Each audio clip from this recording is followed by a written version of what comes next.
This video will help you sleep and relax. But before we begin, I would like to know which city you're from and what time you're watching this.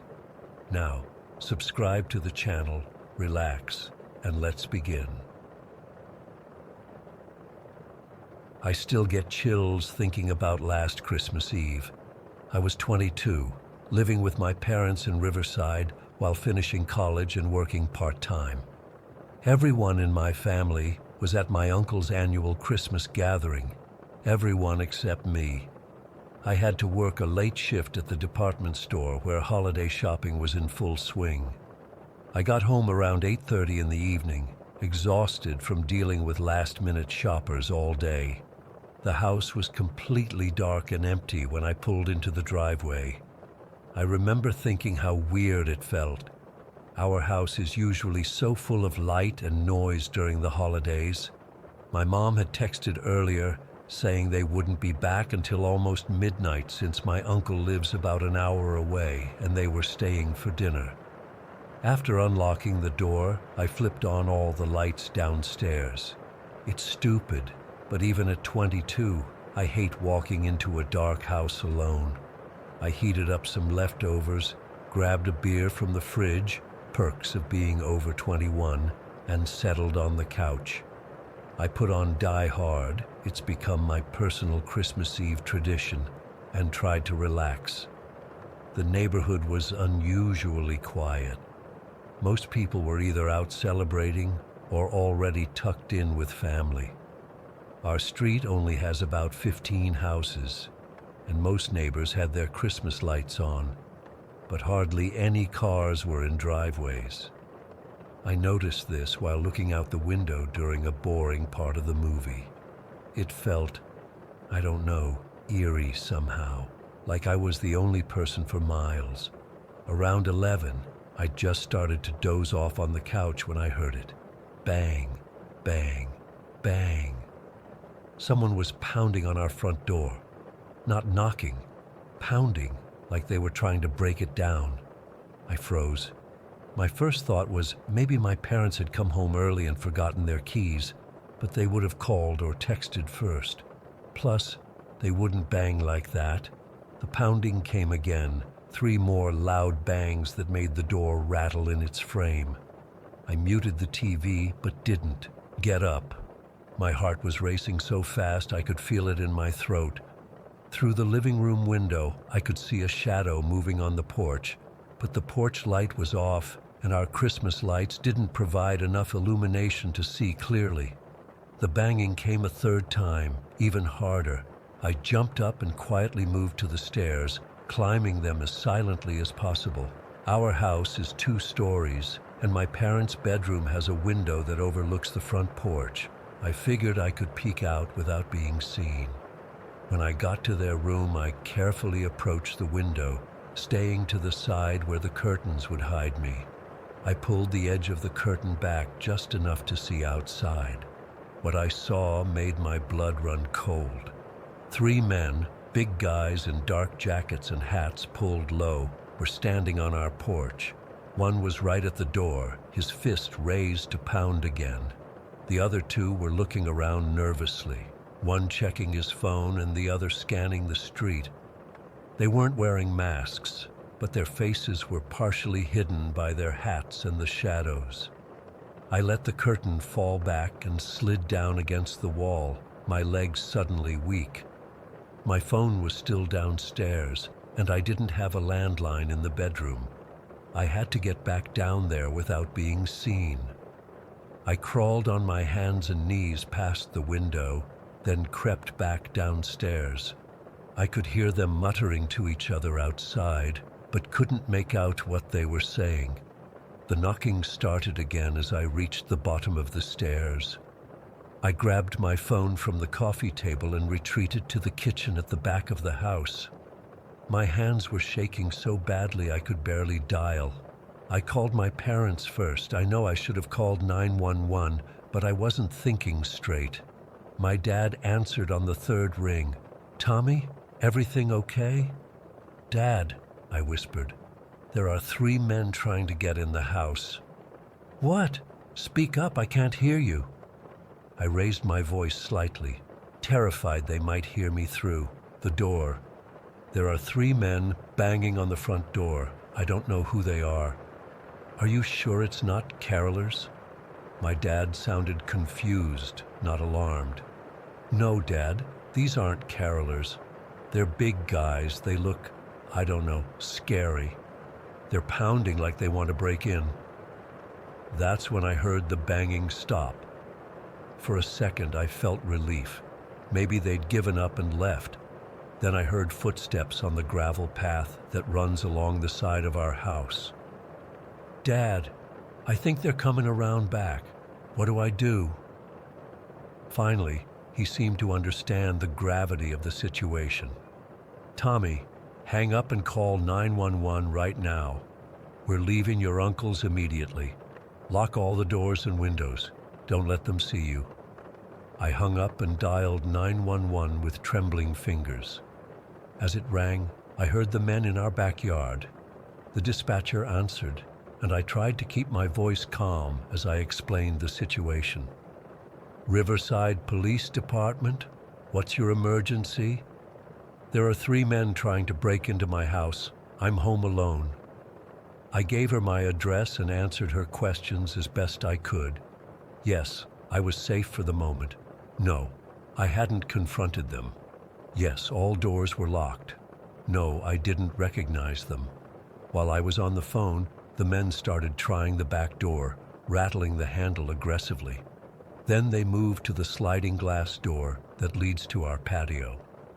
I heard one of them say something like, "This one might be easier." I was crouched behind the kitchen island, out of sight from the windows, but close enough to hear everything. The dispatcher told me officers were on the way and to stay on the line. Those minutes waiting were the longest of my life. The rattling at the back door stopped, and for a few seconds, everything went quiet. Then I heard a distinct scratching sound, followed by a tap, tap, tap on the window glass in the living room. My stomach dropped. They were testing the windows now. "I think they're trying to break a window," I whispered to the dispatcher. "Stay hidden," she instructed. "Officers are 3 minutes out." I heard a louder tap, then the unmistakable sound of something hard against glass. Not breaking it yet, but testing its strength. These guys weren't just random door knockers. They were methodically trying to find a way in. Then I heard it. The faint wail of sirens in the distance. The men heard it too. The tapping on the window stopped immediately. I heard hurried footsteps on the patio and hushed voices. They were leaving. I crawled to the living room window and carefully peeked out between the curtains. I caught a glimpse of the 3 men running across our backyard toward the woods that separate our neighborhood from the road on the other side. They moved fast for big guys, disappearing into the darkness between the trees. The sirens grew louder and blue lights flashed as 2 police cruisers pulled up in front of our house. The dispatcher told me to stay inside until the officers identified themselves. A minute later, there was a knock at the door and a voice calling, "Police Department." I opened the door to find 2 officers standing there. One stayed with me, while the other joined additional officers who had arrived to search the backyard and woods. They took my statement, and I told them everything I'd seen and heard. They found footprints in the soft dirt around our house and evidence that someone had been tampering with the living room window. The lock had been partially pried. If they'd had just a few more minutes. The officers searched the woods but found no one. The road on the other side would have given the men an easy escape route. They probably had a car waiting. My parents arrived home while the police were still there, looking terrified. My mom hugged me so tight I could barely breathe. We stayed up late that night, all the lights on, jumping at every sound. The police did extra patrols through our neighborhood, but the men never came back. We spent Christmas Day in a daze, exhausted from lack of sleep and still on edge. I kept replaying everything in my mind, wondering what might have happened if I hadn't seen them from the upstairs window, if the police hadn't arrived when they did. The scariest part, we never found out who they were or why they targeted our house. The police suggested it might have been opportunistic. They saw a house with no cars in the driveway on Christmas Eve and assumed no one was home. But sometimes I wonder if they knew I was there alone, if they had been watching the house, waiting for my parents to leave. It's been almost a year now, and I still get anxious when I'm home alone. I check the locks multiple times before bed. I keep my phone within reach at all times, and I never ever ignore unexpected knocking at the door. This Christmas, I'm staying at my uncle's with everyone else. No amount of holiday pay is worth going through that terror again. Some people have traumatic experiences that change them forever. This was mine. I used to think I was too old to be afraid of being home alone. Now I know better. Story 2. I've never really told anyone about this except my parents and the police. I'm 25 now, but this happened when I was 10, and honestly, I still get chills thinking about it. I guess I need to get this off my chest. It was a Saturday in March, probably around 2008. I was playing in this basketball tournament at Hamilton High School across town. My parents drove me there early in the morning. My dad was supposed to stay and watch, but he got called into work for some emergency. My mom was taking care of my baby sister who had a fever, so she just dropped me off. It wasn't a big deal. My friend Jake's dad was there coaching our team, and my parents knew lots of the other families. Our team was doing pretty well. We won our first game by like 12 points, and I scored 8, which wasn't bad. The tournament was set up so we'd play 3 games throughout the day, but there were long breaks between them while other age groups played their games. That's where the trouble started. After our first game, we had almost a 2-hour break before our next one. At first, Jake and I just sat in the bleachers watching the other teams, but honestly, it was boring as hell watching kids we didn't know. The gym was hot and stuffy, packed with parents and players from all the different schools in the district. "Let's go check out the school," Jake suggested, after we'd been sitting there maybe 40 minutes. I remember being hesitant because Jake's dad had told us to stay in the gym area, but Jake was always more adventurous than me. "Your dad said to stay here," I reminded him. Jake rolled his eyes. "We're not leaving the building or anything. We're just looking around. We'll be back before anyone notices." It seemed harmless enough.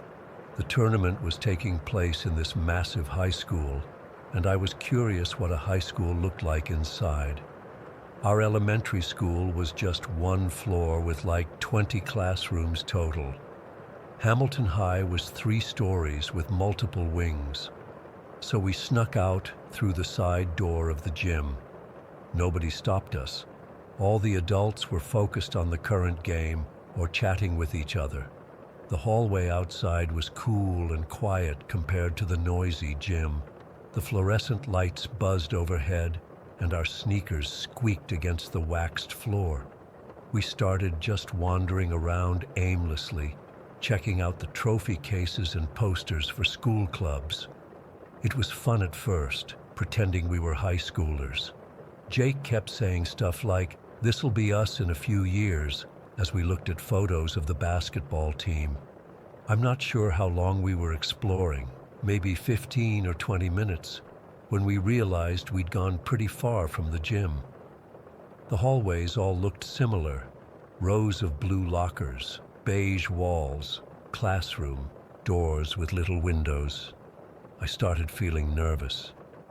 "Maybe we should head back," I said, but Jake wanted to go up one more hallway that branched off to the right. "Just 5 more minutes," he insisted. "I want to see what's down there." That's when things got weird. We turned down this long corridor that seemed quieter than the rest. The lights were dimmer here, and some of the classroom doors were open, showing dark, empty rooms. It felt off. Schools on weekends are already kind of creepy, but this part felt extra wrong. We were about halfway down the hall when one of the classroom doors opened wider, and a man stepped out. He wasn't wearing a uniform or anything that would make him look like he belonged there. Just jeans and a dark blue windbreaker. He had short brown hair, not too neat, but not messy either.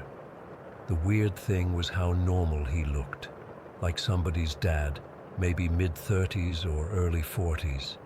He seemed surprised to see us at first, then smiled. Not a friendly smile, though. It was the kind of smile that doesn't reach the eyes. "Hey, boys," he said, his voice casual, but something about it made the hair on my arms stand up. "What are you two doing all the way over here?" Jake and I looked at each other. I felt embarrassed, like we'd been caught somewhere we shouldn't be. "We're just looking around," Jake said. "We're here for the basketball tournament." The man nodded slowly, still with that weird smile. "Basketball players, huh? You guys any good?" "We're okay," I mumbled, already backing up a step. Something felt wrong. "I used to coach basketball," he said, taking a step toward us. "Middle school league. I still have some equipment in my car I need to get rid of. I've got this really nice basketball glove, premium leather. Even at 10, I knew basketball players don't wear gloves. This made no sense. "It's worth like $100, he continued, "but I don't need it anymore. You boys want it? It's in my car in the parking lot. I can take you. There, real quick." My stomach knotted up. Jake glanced at me, looking unsure. We should get back to the gym," I said. "Our coach is probably looking for us." The man took another step closer. "This'll just take 5 minutes. Your coach won't even notice you're gone. It's a really nice glove. You could sell it if you don't want it." "No thanks," Jake said. His voice cracked a little. The man's face changed slightly. His smile stayed in place, but his eyes got harder. "Come on, boys, don't be rude. I'm trying to give you something nice here." He took another step toward us. We backed up more. "My car's just outside. Blue Honda. It'll take 2 minutes tops." "We have to go," I said more firmly. "Listen," he said, his voice dropping lower. "I've got other stuff too. Video games. Maybe some cash. Don't you want to see?" That's when real fear hit me.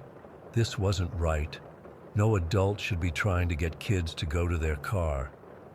My mom had warned me about this exact situation. The man must have sensed our fear because he changed tactics. "Hey, what team are you boys playing for? Maybe I know your coach." "Our dads are waiting for us," Jake lied. "They're probably looking for us right now." The man's face hardened completely. "Your dads, huh? Well, I just came from the gym, and I didn't see anyone looking for kids. In fact, it looked like the games were going to go on for hours. Nobody would miss you for a while." That's when I knew we were in serious danger. This had gone from weird to terrifying in seconds. The man was now blocking most of the hallway, and he'd positioned himself closer to the direction of the gym than we were. We were trapped in this dead-end corridor with him. "Just come look in my car real quick," he insisted, his voice now having this weird, urgent quality. "It'll be fun, I promise." Jake looked at me, real fear in his eyes. I don't know if we communicated telepathically or what, but we both knew what to do. Without saying anything, we both turned and sprinted back the way we'd come, away from the gym, but away from him too. "Hey!" he shouted behind us. "Come back here!" I heard footsteps following us for a few seconds. Then they stopped. We didn't slow down. We ran until we hit an intersection of hallways, then turned left, then right, then left again, trying to circle back toward the gym. My heart was pounding so hard I could hear it in my ears. We finally found a main hallway we recognized and slowed down to catch our breath. Jake was white as a sheet. "That guy was trying to kidnap us," he whispered, his voice shaking. "I know," I said. My legs felt like jelly. We made our way back to the gym, constantly looking over our shoulders. When we finally pushed through those double doors back into the bright, noisy gymnasium, it felt like entering a different world. The game was still going on. Parents were cheering. Everything was normal. Nobody had any idea what had just happened to us. Jake's dad spotted us and waved us over, looking annoyed. "Where have you two been? I told you to stay in the gym." We didn't tell him what happened. I don't know why. Maybe we were scared of getting in trouble for wandering off, or maybe it just felt too unreal to explain. We just mumbled something about going to the bathroom. We stayed put for the next hour or so, but then got hungry. The concession stand in the gym only had candy and chips, but there was a small cafeteria open down the hall, serving hot dogs and pizza. Jake's dad gave us money and told us to get something to eat before our next game. I was nervous about leaving the gym again, but the cafeteria was just down the main hallway, maybe 50 feet from the gym doors, and there were other tournament people going back and forth. It seemed safe. We got our food and were sitting at a table near the entrance to the cafeteria when I happened to glance up toward the distant hallway that branched off from the main corridor. My blood turned to ice. There he was, the same man, standing at the junction where the hallway split, partially hidden behind a pillar. He was staring directly at me. When our eyes met, he didn't look away or pretend he wasn't watching. He just kept staring with this intensity that made me feel sick. Then he slightly raised his hand like he was about to wave or beckon me over. "Jake," I whispered, not taking my eyes off the man. "He's here." Jake turned and saw him too. "Holy shit," he breathed. I watched as the man started slowly walking toward the cafeteria, toward us. We abandoned our food and rushed back to the gym, practically running through the doors. We stayed glued to Jake's dad for the rest of the day. I kept checking the gym entrances, terrified the man would come in, but he never did. I didn't tell my parents what happened until that night. My mom immediately called the police. They came over and took our statements, asked us to describe the man. They said they'd check security cameras at the school, but I never heard anything after that. My parents didn't let me go to another tournament without one of them present for years afterward. To this day, I wonder who that man was and what would have happened if we'd gone with him to his car. I wonder if he'd done this before or if he tried again with other kids. Sometimes I still have nightmares about that moment in the cafeteria when he stood there staring at me, raising his hand like he was trying to call me to him. The thing that haunts me most is how normal he looked. Not scary or creepy at first glance, just a regular guy who could blend into any crowd. But his eyes, when I think back on it, there was something empty there, something cold. I guess I'm sharing this as a reminder that danger doesn't always look dangerous. Sometimes it looks completely ordinary until it's almost too late. Story 3. I've been debating whether to share this for months now. I'm not looking for judgment or sympathy. I just need to get this off my chest because it still wakes me up at night sometimes. I moved to Pinewood nearly 40 years ago with my wife Marie. We thought it was perfect. Quiet streets, good schools for our 2 girls, and neighbors who actually talked to each other. We had a 2-story farmhouse on 3 acres at the edge of town. Marie planted a garden out back, and I built a tree house for the girls when they were 8 and 10. It was the life we'd always wanted. Then 12 years ago, Marie took the girls to visit her sister 2 counties over. A drunk driver crossed the center line on Route 16. I buried all 3 of them in the cemetery behind the Methodist church. I stayed in that big empty house. Couldn't bring myself to leave. Too many memories in those walls. Marie's quilts still on the beds. My daughter's rooms exactly as they left them. My oldest would be 36 now. My youngest, 34. Sometimes I'd sit in their rooms just to feel close to them. For almost 30 years, Pinewood was a good place. People looked out for each other. Then about 5 years back, the meth hit us hard. The mill had closed, the factory jobs disappeared, and suddenly Crystal was everywhere. You could see it in people's faces, the sunken cheeks, the sores, the desperate eyes. The robberies started small, tools from sheds, bicycles from porches. Then they got bolder, kicked indoors while people were at work. Windows smashed at night. The sheriff's department was overwhelmed. 3 deputies covering the whole county. My house got hit twice in 3 months. First time they took Marie's jewelry box and the TV. Second time they ransacked the place looking for prescription meds, tore through my girls' rooms, dumped out the drawers, left muddy footprints on my youngest daughter's favorite stuffed animal. That's when I started sleeping in the living room with the shotgun across my lap, a Remington 870 pump I'd had since I was 20. Not that I wanted to use it.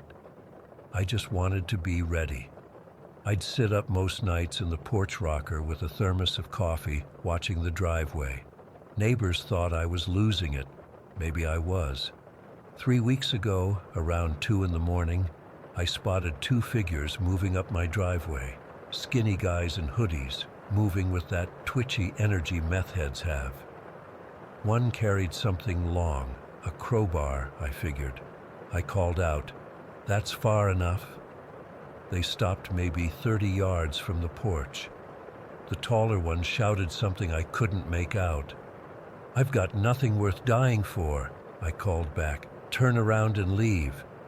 They whispered to each other, then started forward again. I fired a shot into the air. The boom echoed across the property. That's when I saw the gun. The shorter one raised it and fired twice in my direction. The shots went wide, splintering the porch rail.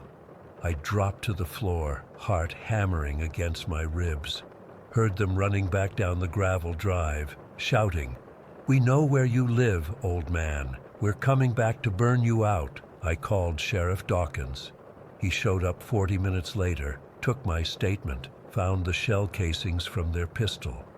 "Vernon, you should consider staying somewhere else for a while," he said. "These guys don't mess around. They'll come back with friends." "This is my home," I told him. "I'm not leaving." He sighed, rubbed his face. "Then update your homeowner's insurance. I'll have a deputy drive by when they can, but we're stretched thin." After he left, I sat at my kitchen table until dawn. I knew they'd be back, and next time, they wouldn't give me a warning. I spent the next day preparing. First, I went to the bank and withdrew $5,000 in cash. Then, I drove to Springfield and rented a large moving truck, the kind with the rolling door in back. Told them I was cleaning out my late mother's house. I parked it in my driveway with the back facing the house. Spent the afternoon loading empty electronics boxes I'd saved from my last TV and computer purchases. Added some old luggage filled with newspapers. Made it look like I was packing up valuables.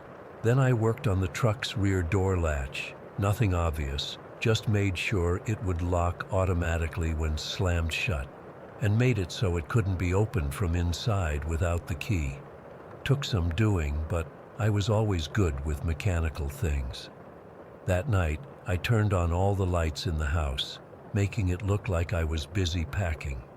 Then I positioned myself in the old hunting blind at the edge of my property, about 60 yards from the house, brought water, snacks, and a pair of night vision binoculars I'd bought years back for deer hunting. They showed up around 1 in the morning, 3 of them this time, arriving in a beat-up Chevy with a broken taillight. They parked at the end of my long driveway and crept toward the house on foot, all wearing dark clothes, all carrying weapons. I recognized 2 from the night before. The third was bigger, looked meaner. Through the binoculars, I could see their faces clearly, hollow cheeks, wild eyes. One had sores around his mouth. I felt a cold knot in my stomach watching them approach my home. They circled the house first, peering in windows. Then the biggest one noticed the truck. He gestured to the others, and they huddled near the back doors, talking. I could see the excitement in their body language as they examined the boxes visible through the partially open door. It was like watching vultures circle. They tried the house first, jimmying a window, but I'd secured everything tight. Then they went back to the truck, drawn to what looked like easy pickings. All 3 climbed inside, pulling the door mostly closed behind them to hide their flashlight beams. I gave them 2 minutes, then approached silently from behind and slammed the rolling door all the way shut. The automatic lock clicked into place. Almost immediately I heard muffled shouts, then banging. I stood back as the truck rocked slightly with their efforts to get out.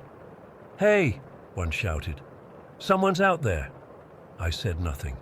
"Let us out, man. This isn't funny." More banging. Then the sound of something hitting metal, probably a gun butt against the door. "When we get out of here, you're dead. You hear me? Dead." I walked back to the house, ignoring their threats, went inside and poured myself a whiskey. The truck was solid, designed to keep valuable cargo secure. They weren't getting out unless I let them out. I didn't call the sheriff. Not yet. Morning came. I made coffee and walked out to the truck. The banging had stopped. I tapped on the side. "Morning, gentlemen." Immediate scrambling inside. "Let us out. We need water." "You need a lot of things," I said, "like better life choices. We'll kill you when we get out." This from a different voice, higher pitched, desperate. That's not encouraging me to open the door. They started threatening again, describing what they'd do to me in graphic detail. I walked away. All day I sat on my porch, listening to them growing more desperate. Sometimes I'd walk over and tap on the metal just to let them know I was still there. By evening, the shouting had become pleading. "Please, we need water. It's so hot in here." It was nearly 90 degrees that day. The metal truck would have been like an oven. "There are 3 of you in there," I called through the door. "Same number as my family, wife and 2 daughters, killed by someone who didn't care about anyone but himself." Silence. Then, "We didn't kill nobody. You were going to kill me last night, had your guns ready. We just wanted your stuff." "My stuff? You mean my dead wife's jewelry, my daughter's things, the memories I have left?" More silence. The second day was worse. The begging became constant, then faded to occasional moans. I heard them arguing, blame being thrown around. Someone vomited. The smell must have been unbearable in that closed space. I still didn't call anyone. By the 3rd day, the sounds had changed. More arguments, accusations, then fighting, real fighting. I heard thuds as bodies hit the walls of the truck. Someone screamed in pain. "He's got a knife!" A gunshot rang out inside the truck, deafening in that metal box. Then another. Silence. I waited an hour, then called Sheriff Dawkins. "There's a truck in my driveway," I told him. "I think someone's hurt inside." He arrived 20 minutes later with 2 deputies. I explained I'd rented the truck to move some valuables to storage, but found the lock jammed this morning. Couldn't open it. Heard gunshots inside. The deputies forced the door open with a crowbar. The smell hit us immediately. Blood, excrement, vomit, and death. 2 bodies lay in pools of blood. The tall one had been shot twice in the chest. The bigger one had a knife in his throat and a gun still clutched in his hand. The third man, the one with the sores, was huddled in the corner, rocking back and forth. His eyes were vacant. He'd bitten his fingers to bloody stumps. The sheriff looked from the bodies to me. I could see in his eyes that he knew, but the evidence told a different story. 3 known meth addicts breaking into a truck to steal valuables, getting trapped accidentally, turning on each other in desperation. The survivor couldn't tell a coherent story, just kept muttering about the heat and the dark and how they were going to burn me out. Sheriff Dawkins never filed charges against me.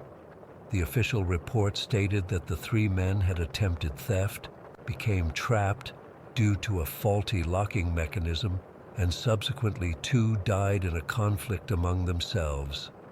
The survivor was committed to the state psychiatric hospital, where he remains. Sometimes I wake up hearing those sounds from the truck, the pleading, the fighting, the gunshots. I tell myself they would have killed me, burned my house with my family's memories. I tell myself they chose their path, but I also remember the satisfaction I felt hearing them suffer, the sense of justice, and I wonder what Marie would think of the man I've become. The house is quiet now. I still sit on the porch some nights with my coffee and shotgun, but no one comes up my driveway anymore. Word got around. They say the old man on County Road 16 is dangerous. They say he's crazy. Maybe they're right. Story 4. I've never been the type to share personal stuff online, but I need to get this off my chest. I can't even talk to my family about it anymore because they think I should just move on. But how do you move on from something like this? It happened last fall. I'm a huge football fan, have been since I was a kid. My brother Mark and I try to catch at least 1 live game each season, and this time we scored tickets to see our team play against Bridgeport. We don't live there, so we made the 2-hour drive that morning, talking strategy and player stats the whole way. I was wearing my lucky jersey, the one I've had since college. Mark kept telling me I should probably leave it in the car since we were going into enemy territory, but I just laughed it off. "It's just football," I said. "Nobody actually cares that much." God, I wish I'd listened to him. We got to Bridgeport around noon for the 4 o'clock game. Grabbed some lunch at this sports bar near the stadium, where I already noticed a few side eyes at my jersey. But whatever, right? It's part of the experience, the rivalry, the back and forth. Some guy at the bar made a comment about our quarterback, and I just smiled and said something about how the scoreboard would do the talking. Harmless stuff, at least I thought it was. By the time we made it to the stadium, the place was packed. Our seats were decent, section 124, about 20 rows up from the field. The energy was electric, and despite being surrounded by home team fans, I was having a blast. Mark and I were just 2 brothers enjoying the game, sharing nachos and overpriced beers. Our team was even up by 7 points at halftime. That's when things started to change. This group of guys a few rows behind us had been getting progressively louder, more drunk, and more aggressive with every quarter. They'd yell things whenever I stood up or cheered. Normal stadium stuff, I figured. But when our team scored again early in the 3rd quarter, I jumped up to celebrate, and I heard one of them shout, "Sit down, asshole." I ignored it and kept cheering. Mark nudged me. Maybe tone it down a bit, he suggested quietly. I nodded, but I didn't see why I should have to hide my excitement. About 20 minutes later, I got up to use the restroom. As I was walking up the steps, I felt someone grab my jersey from behind. I turned around, and there was this guy, probably in his 30s, heavy set, with a scraggly beard and bloodshot eyes. He had a Bridgeport hat on backward and reeked of beer. "You've been pissing me off all game," he slurred, still holding onto my jersey. "Sorry, man," I said, trying to defuse the situation. "Just enjoying the game." That's when his buddy came up beside him, taller, leaner, with this weird intensity in his eyes. "You think you can come here and disrespect our house?" he asked. The way he said it, it wasn't like normal fan trash talk. There was something cold about it. "I'm not disrespecting anyone," I said, trying to pull away. "I'm just going to the bathroom." The first guy wouldn't let go of my jersey. People were starting to look. An older couple a few seats away looked concerned but didn't intervene. No security in sight. Mark had noticed what was happening and was making his way toward us. "Everything okay?" he called out. "Your brother's being a disrespectful piece of shit," the taller guy said to Mark. Then he turned to me. "Take that jersey off." "What?" "No," I said, finally yanking my jersey free from the first guy's grip. "It's just a game, man." I don't know if it was what I said or how I said it, but the tall guy's face just changed, like a switch flipped. He lunged at me, and before I could react, his fist connected with my cheekbone. Pain exploded across my face, and I stumbled backward, nearly falling down the steps. Mark rushed over and got between us. "Back off," he shouted. "What the hell is wrong with you?" A few people around us were yelling now. Someone finally called for security, and the two guys backed off, the taller one pointing at me and saying, "This isn't over." They disappeared into the crowd. Security showed up a minute later. They took our statements and asked if I wanted to press charges. I probably should have, but at that point, I just wanted to watch the rest of the game and go home. My cheek was throbbing, and I could feel it swelling, but I didn't think anything was broken. They offered to move us to different seats, but I declined. I didn't want those guys to think they'd won. We stayed for the rest of the game, but the fun was gone. I kept looking over my shoulder, expecting those guys to come back. Our team ended up winning by 10 points, but I couldn't even enjoy it. As people started filing out after the final whistle, Mark suggested we wait a bit to let the crowd thin out. "Good idea," I agreed. "Last thing we need is to run into those idiots in the parking lot." We waited about 20 minutes before heading out. It was dark by then, nearly 8 o'clock. The stadium had mostly emptied, just a few stragglers making their way to the exits. Our parking situation wasn't ideal. We'd found a spot in a garage about a half-mile from the stadium because we'd arrived later than planned. The walk to the garage took us through a few less populated streets. Bridgeport isn't exactly known for being the safest city, but with Mark beside me, I figured we'd be fine. The first few blocks were still busy with fans heading to their cars or to bars to either celebrate or drown their sorrows. About halfway to the garage, I noticed the crowd had thinned considerably. We were walking down this dimly lit street with closed shops on either side. I glanced back, just out of habit, and that's when I saw him, the taller guy from the stadium, about 50 yards behind us. He was alone this time, walking with purpose. "Mark," I said quietly, not taking my eyes off the guy. "Don't look now, but that guy from the stadium is behind us." Mark waited a few seconds before casually glancing back. "You sure it's him?" "Positive," I said, my heart starting to race. "Let's pick up the pace." We walked faster, turning at the next corner. I looked back again. He was still there, and he'd sped up too. There was no doubt he was following us. "Should we call the cops?" Mark asked, his voice tense. "And tell them what? That some guy is walking in the same direction as us?" I said. "Let's just get to the car as fast as possible." We were practically speed walking now, trying not to look like we were running, but definitely moving with urgency. I kept checking behind us. He was still there, the gap between us neither widening nor closing. The parking garage was in sight now, just a block away. I felt a sense of relief wash over me. We'd get to the car, lock the doors, and be out of there. But as we approached the entrance to the garage, I heard footsteps behind us getting faster. "Hey, Jersey boy," the man called out. My blood ran cold. We didn't stop or turn around. We just pushed through the garage entrance and headed for the stairs. We'd parked on the 3rd level. Taking the stairs 2 at a time, I could hear him behind us now, his footsteps echoing in the stairwell.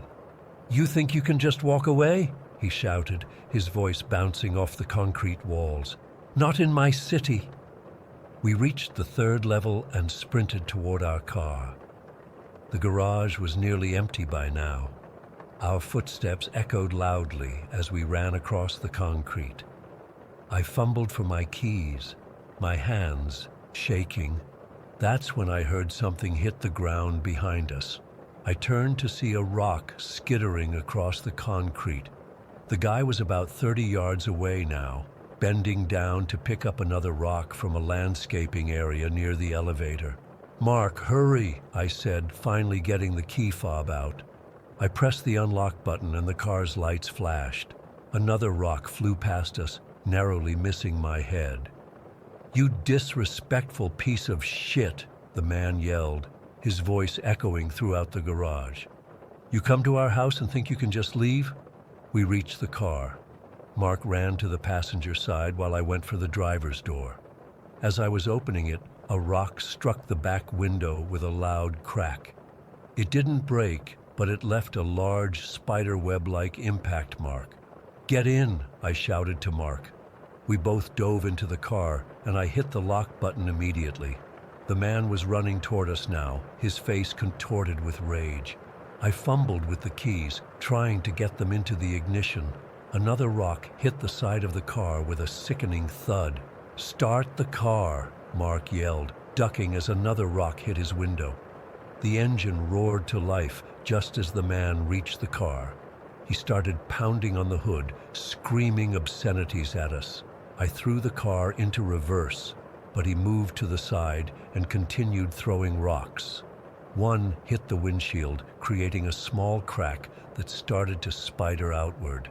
I shifted into drive and hit the gas, careful not to hit him but desperate to get away. As we pulled out of the parking spot, he threw one final rock that left a massive dent in the rear passenger door. We sped toward the exit, tires screeching. In the rearview mirror, I could see him standing there, watching us leave. Even from a distance, I could feel the hatred radiating from him. We paid the parking fee with shaking hands and drove away as fast as legally possible. Neither of us spoke for several minutes. The adrenaline was still pumping through my veins, making my hands tremble on the steering wheel. "You okay?" Mark finally asked. "Yeah," I said, though I wasn't. Not really. "You?" He nodded, then looked back at the damaged car. That guy was seriously unhinged. We drove home in relative silence, both of us processing what had happened. My cheek was throbbing, and the car had at least 3 large dents and a cracked windshield. But it was more than the physical damage. Something about the whole incident had shaken me to my core. I used to think sports rivalries were all in good fun. I never understood how people could get so worked up over a game. But that night showed me a darkness I hadn't known existed. That man wasn't just an angry fan. There was something deeply wrong with him. The way he followed us, the calculated pursuit. It wasn't normal. It's been several months now, and I still haven't been back to a live game. The dents in my car are constant reminders of that night. Sometimes I catch myself looking over my shoulder in public places, especially when I'm wearing my team's gear. I filed a police report the next day, but without knowing the guy's name or having clear footage, nothing came of it. The worst part? I still don't understand why. What makes someone so filled with hatred that they'd stalk and attack complete strangers over a football game? I keep replaying it in my mind, wondering if I did something to provoke him beyond just wearing that jersey. But I know I didn't. I don't know if I'll ever feel comfortable attending an away game again. Something that was once a source of joy has become tainted by fear, and all because some guy couldn't separate a game from real life. Story 5. I've been sitting on this experience for almost 2 years now. I haven't told anyone, not my hiking buddies, not my girlfriend, not even my therapist. They'd all think I'd lost my mind or was making up stories for attention. But I need to get this off my chest, and maybe someone here has seen something similar. I'm a pretty experienced hiker and have been exploring wilderness areas since I was in my early 20s. By the time this happened, I'd logged over 1,000 miles on trails across the country. The Everglades had always been one of my favorite spots, challenging but rewarding if you know what you're doing. I'd gone there at least a dozen times before without incident. This happened in late July of 2021. I had planned a 4-day solo hike through a remote section of the MSD wilderness area in the Everglades. If you've never been, it's this amazing mix of cypress swamps, hardwood hammocks, and sawgrass prairies. I'd mapped my route carefully and packed appropriately. Extra water, satellite phone, first aid kit, the works. I was prepared for the heat, the mosquitoes, the possibility of encountering alligators or snakes. What I wasn't prepared for was, well, I'm still not sure what exactly I encountered. On the second day, I'd been hiking since around 6 that morning. It was brutally hot, upper 90s with that suffocating Florida humidity that makes you feel like you're breathing through a wet towel. By early afternoon, I'd covered about 8 miles and was taking a short break in a small clearing near a cypress stand. I remember checking my GPS and adjusting my route slightly to avoid a particularly swampy section ahead. That's when I first noticed it, this low, almost imperceptible humming sound.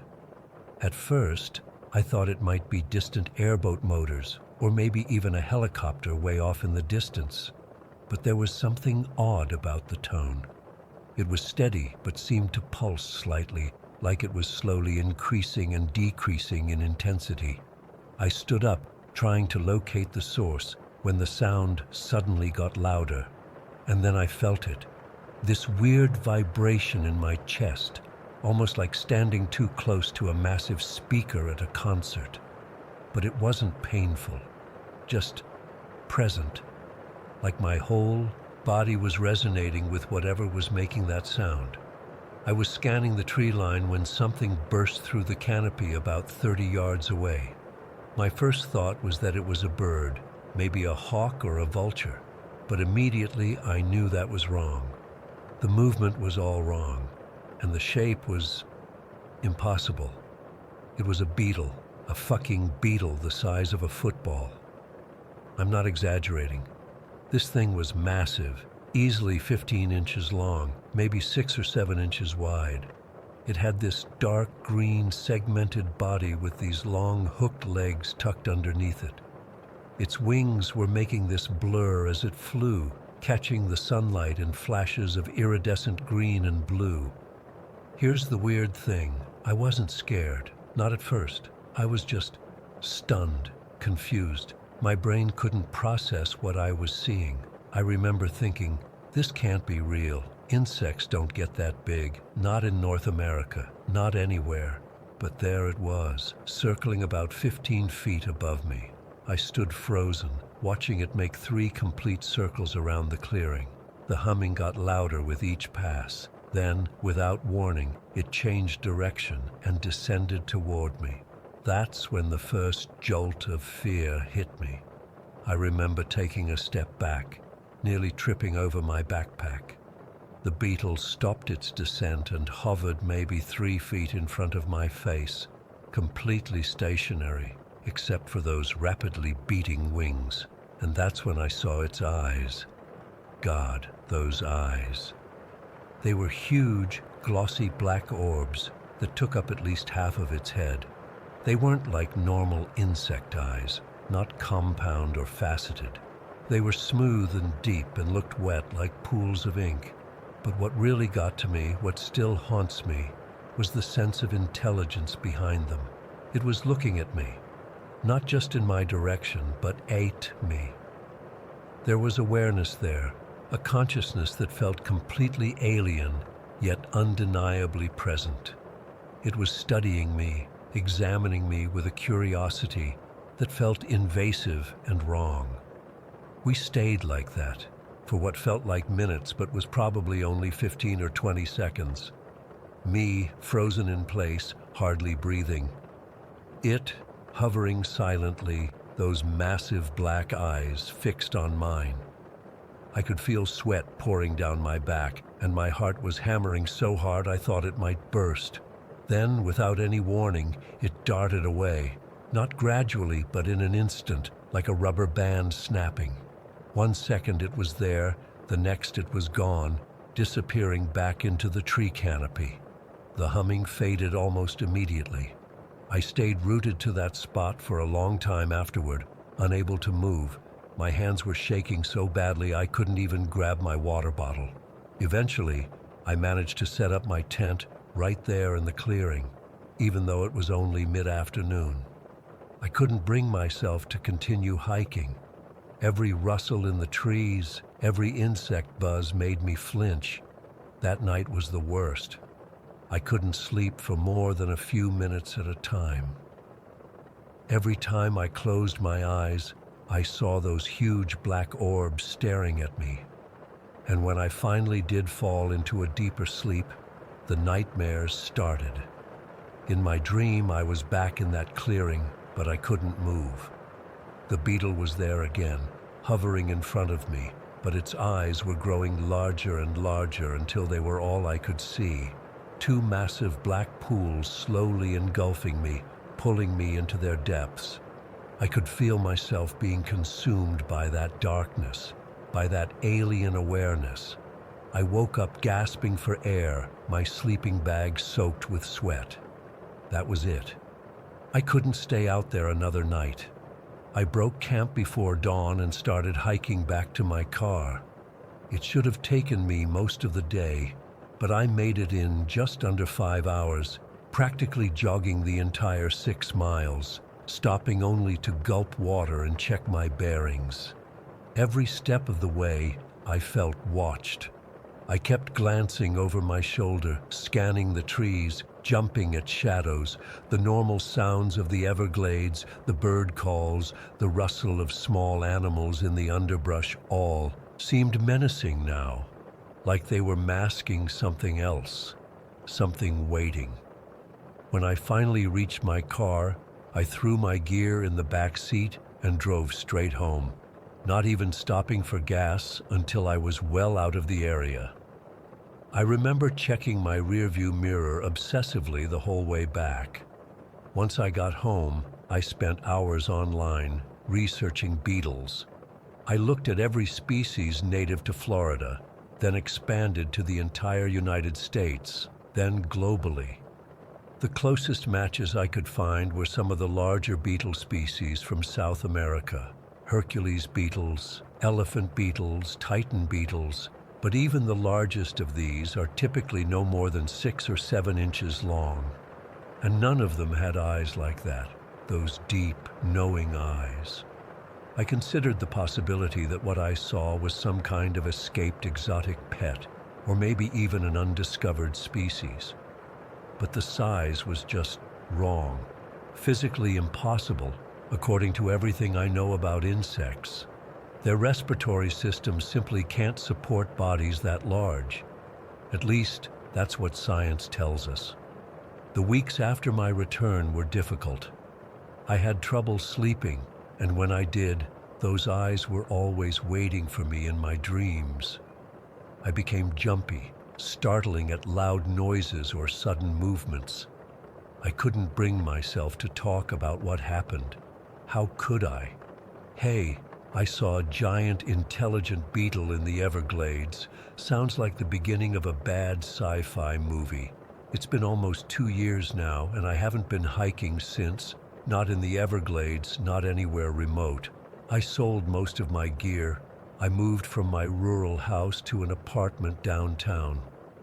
I tell people I just wanted to be closer to work, but the truth is, I can't stand being anywhere near wilderness anymore. I find comfort in concrete and street lights and the constant presence of other people. Some nights, when I can't sleep, I wonder if anyone else has seen it. If somewhere out there in the vast stretches of the Everglades, that thing is still flying, still watching with those impossibly knowing eyes. And sometimes, in my darkest moments, I wonder if it's looking for me. I know how this sounds. I know the logical explanations: stress-induced hallucination, heat exhaustion playing tricks on my mind, maybe even some weird toxic reaction to a plant or insect bite. But none of those explanations feel right. What I saw was real. Those eyes were real. And sometimes, when I'm alone in my apartment at night, I swear I can hear that low humming sound starting up again, vibrating in my chest, calling me back. Story 6. I never really considered myself to be the superstitious type. I grew up camping, hiking, and spending most of my summers outdoors. The forest was always a place of comfort for me, somewhere I could go to clear my head when things got too hectic. That all changed last October. Drew called me out of the blue on a Tuesday evening. We'd been close friends in college, but had gradually drifted apart over the years. I hadn't heard from him in about 8 months, so seeing his name pop up on my phone was definitely unexpected. "Hey man, you still into hiking?" "No, hello. No, how are you?" Just straight to the point. Classic Drew. I hesitated before answering. "Yeah, I guess. Haven't been out much lately though. Work's been crazy. I need to get out, clear my head. Thought maybe we could hit the trail like old times." His voice sounded different, flatter, more strained than I remembered.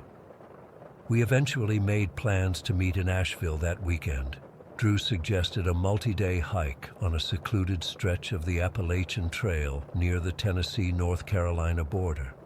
He said he'd found it online, supposedly beautiful and not crowded this time of year. I was hesitant, but figured it might be good to reconnect.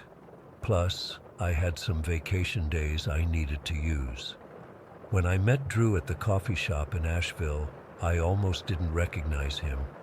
He'd lost a lot of weight, and not in a healthy way. His skin had a grayish tint to it, and dark circles hung beneath his eyes. His hair was longer, unwashed. He looked like he hadn't slept in weeks. "You okay, man?" I asked as we loaded our gear into his rusty Tacoma. "Just need some fresh air," he said, not meeting my eyes. "Been stuck inside too long."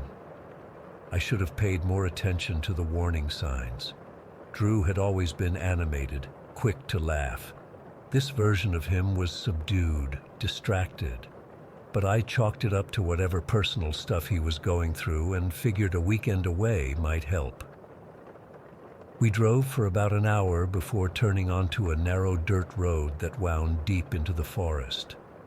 Drew seemed to know exactly where he was going, despite there being no signs. We eventually parked in a small clearing where a barely visible trail disappeared into the trees.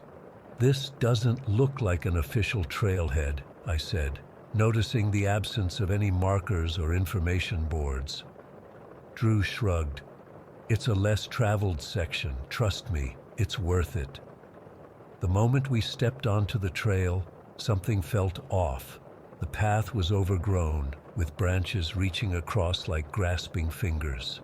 The air felt unusually heavy and damp, carrying a strange scent, not the usual forest smell, but something musty and mildewed. We hiked for about 6 hours that first day. The terrain was challenging, with steep climbs and slippery descents. The whole time, I couldn't shake the feeling that something wasn't right. The forest was too quiet.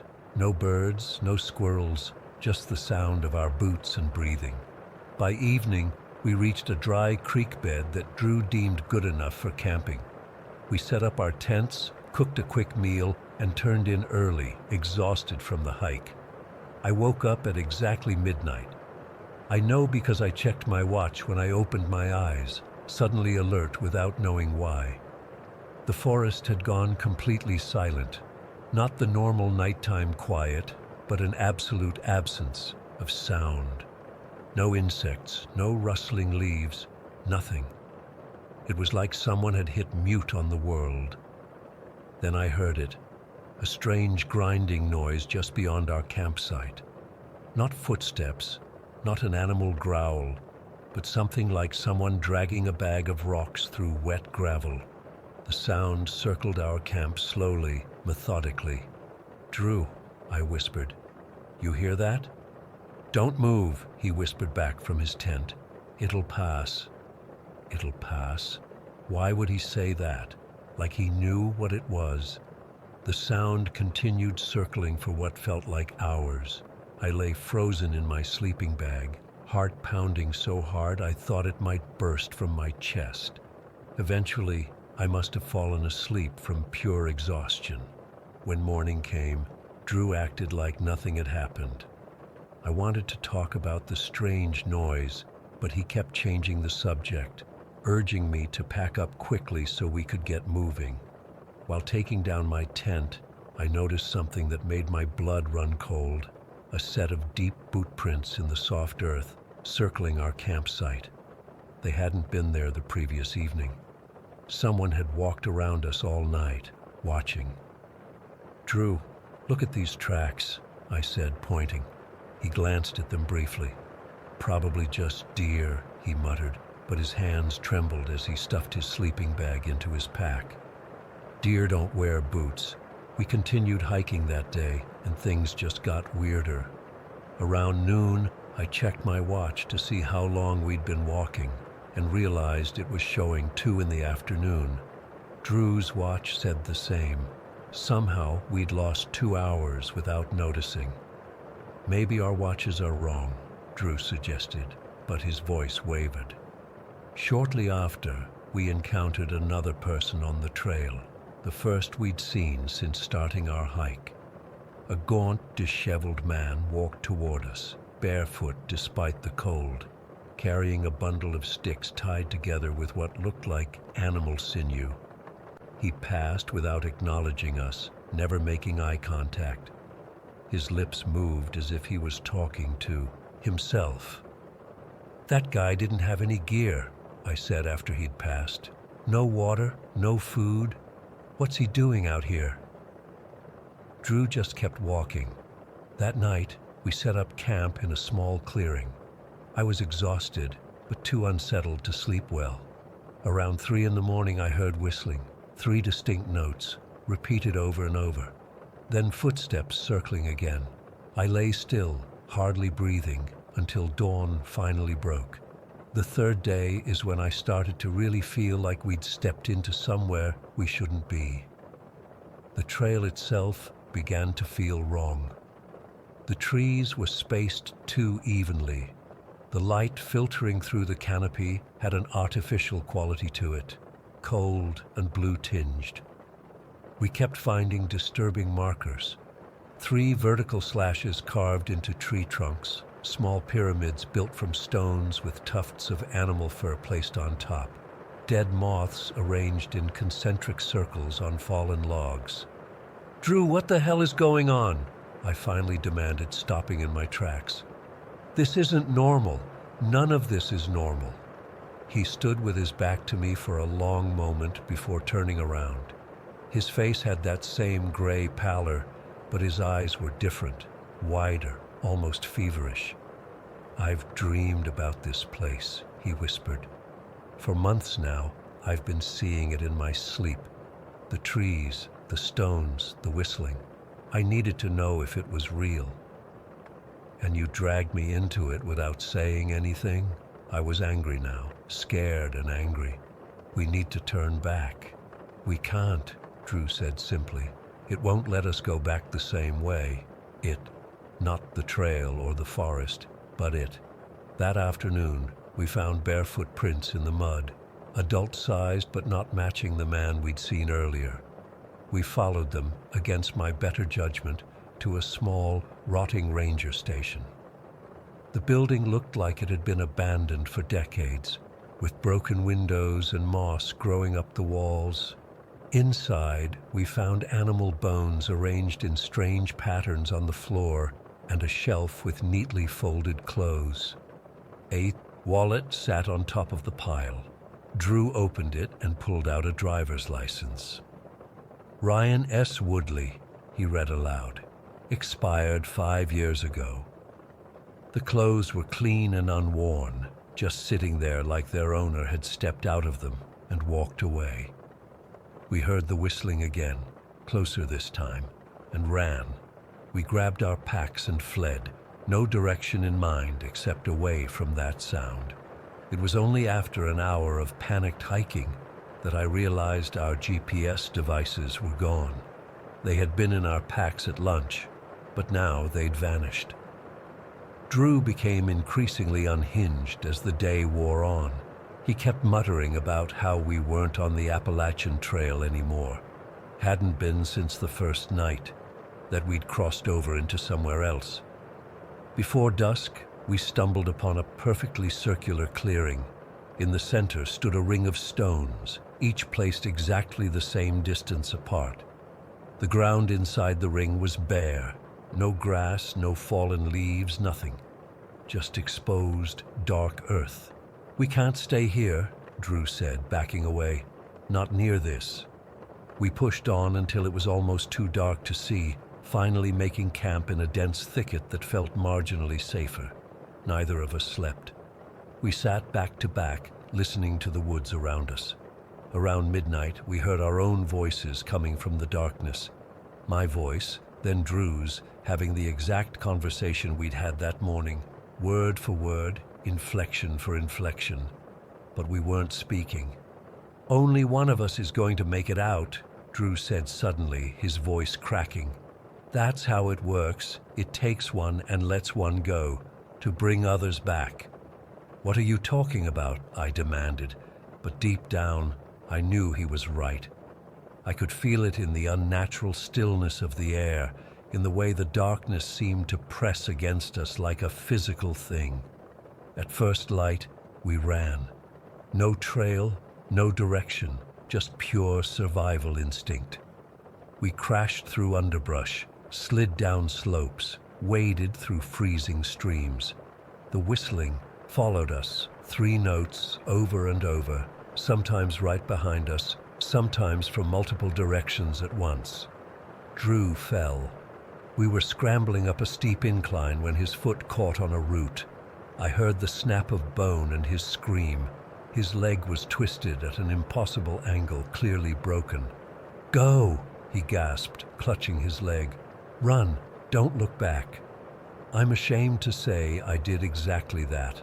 I abandoned my friend and ran like hell. Self-preservation took over. I just wanted to live.